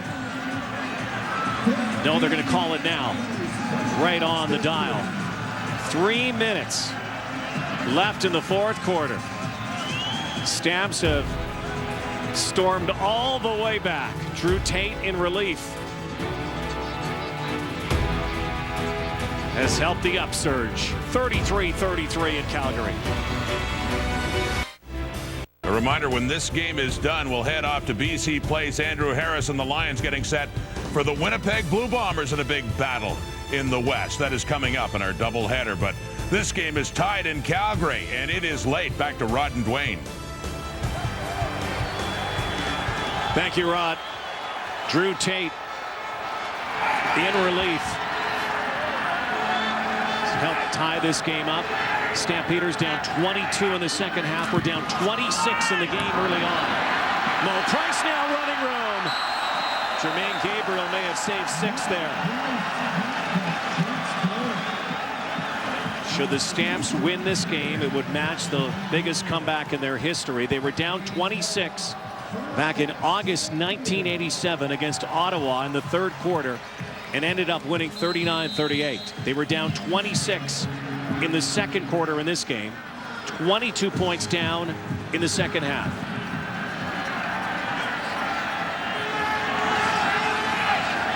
Two and a half to go.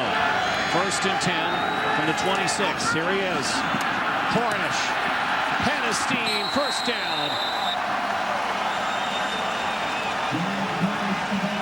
He just gets stronger and stronger as the game goes on. We saw it last week against the Edmonton Eskimos. Held quiet for much of that ball game. But when it came down to crunch time, it was Cornish left, Cornish right, Cornish up the middle to close things out and seal the victory. Again, operating at over 80% in the red zone. They've been perfect inside the 20 so far today. Direct snap, Cornish. It'll be a second down now, and there's a flag in the backfield. Clock ticking inside 2 minutes. So it looks like it's going to go against Calgary.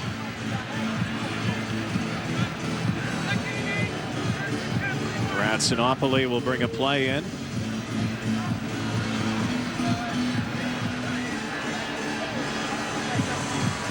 Holding, Calgary, number 81. 10-yard penalty, remains first down. There you see the man of the moment, Argonauts defensive coordinator Tim Burke, looking to make the call that's going to allow his defense to come up with its most critical stand of this ball game.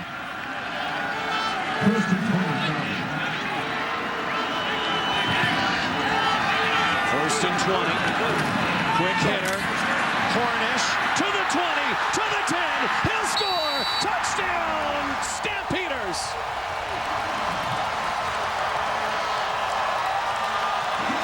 He's done it again. The one-man demolition crew has done it again. John Cornish, 200 yards on the ground. This one may have salted away another win. Needing 20 yards to have the faith to throw the ball behind the line of scrimmage to your running back. Well, when this guy's your running back, you can do it. Not over yet, though. This game has had crazy turns of momentum. Now it's up to the Argonauts to respond, but they have not had a response all second half offensively.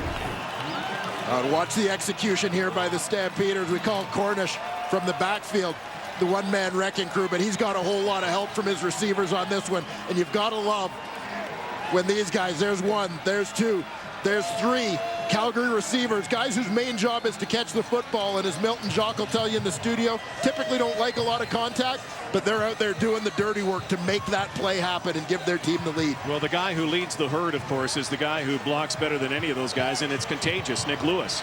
Yeah, when you've got a guy, perennial 1,000-yard receiver, lets it be known how important that part of the game is, the blocking.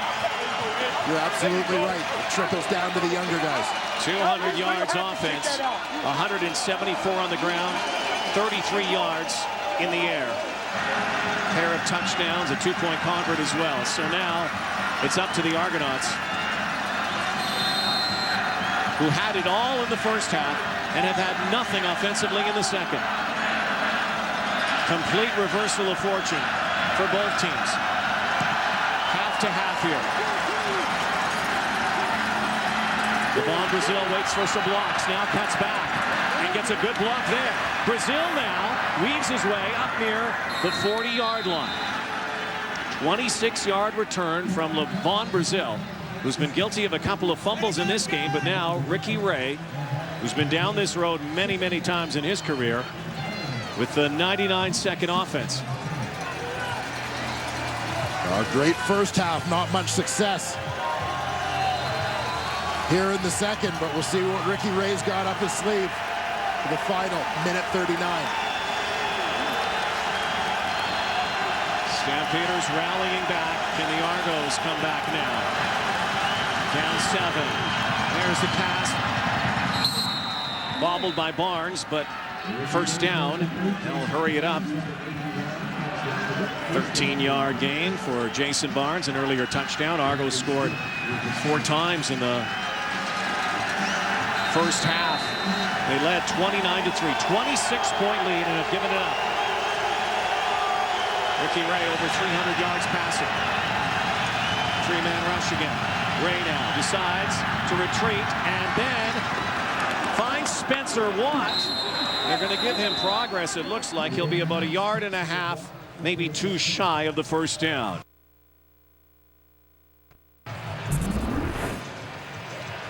But it's the ever fine line here for the Calgary Stampeders as they try to protect the lead. You talk about the prevent defense. I mean, how aggressive you want to be in getting after Ricky Ray and how far off receivers you want to play. He's a guy who will pick you apart if you give him too much space underneath. Second down, Ray throws it wide open, almost picked off by Quincy Butler. Ricky Ray with a flag in the backfield. Ricky Ray threw that football. It's going against the Argos. Will be declined. Remember, Steve Slayton is out of the game. Second down and 2. That might have been a Steve Slayton call as well. Holding, Toronto, number 67. 10-yard penalty. Made second down. This one goes against the center, Jeff Keeping. Puts the Argos in a hole in 2nd and 12. Second down and 12. McMahon in a frenzy here.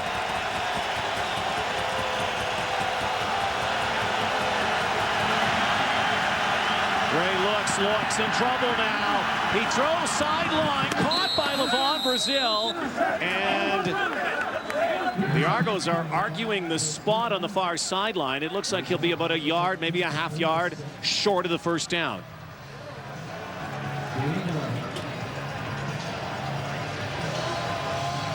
So it will come down to this. 3rd down and 1. 48 seconds left. If the Stamps can stop them here, they will stage one of the greatest comebacks in franchise history and complete it.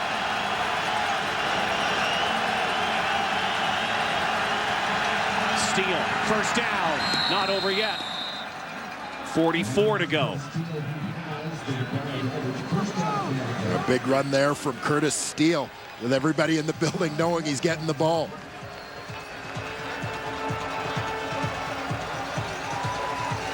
Ricky Ray and the 3-7 Toronto Argonauts refusing to go away quietly here. Here's the rush again. Ray over the top, caught Barnes again.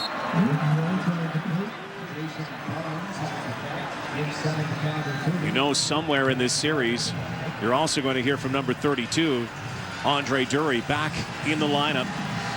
The first touchdown of the ball game. And if you're the Calgary Stampeders right now, all these passing downs, your defensive line with no subs, these guys are getting gassed. 24 seconds. Offside, it looked like, against Toronto. Worst thing for the Argos, they're eating up a lot of the game clock and play clock. 18 seconds remain. Time running out on the Argos, and this will go against them.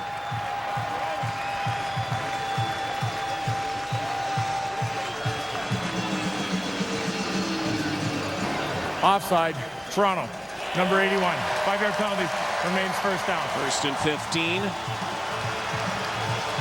Still plenty of time to for 3 plays, really. Yeah, definitely 3 plays left. Want to manage that clock. We'll see how far off Calgary plays if they leave much underneath. Mattea J, number 11, brought the play in from the sideline. He's at the top of the screen. Ray loses the football. It's picked off by Sean Lemon. Lemon has it and goes down. And that will do it. Ricky Ray throws it away. Knocked out of his hand into the arms of Sean Lemon. The Calgary Stampeders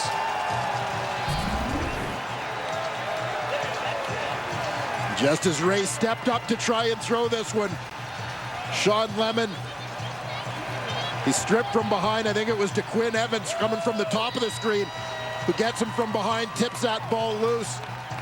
Sean Lemon scoops it up, and then a great, smart football decision by Lemon to hit the turf, not risk a fumble trying to run it down the field. Good heads-up play. One of the greatest wins in this team's history, matching their largest comeback back in 1987, 26 points. Calgary Stampeders lose Charleston Hughes, DeMonte Bolden, Bo Levi Mitchell on carts in this ball game. They still find a way to come back from 26 down. They outscore the Argonauts in the second half, 30-4.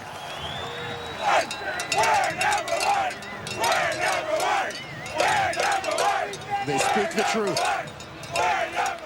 And I'll tell you what, for John Hufnagel and his Stampeders, that may not have been the chant at halftime.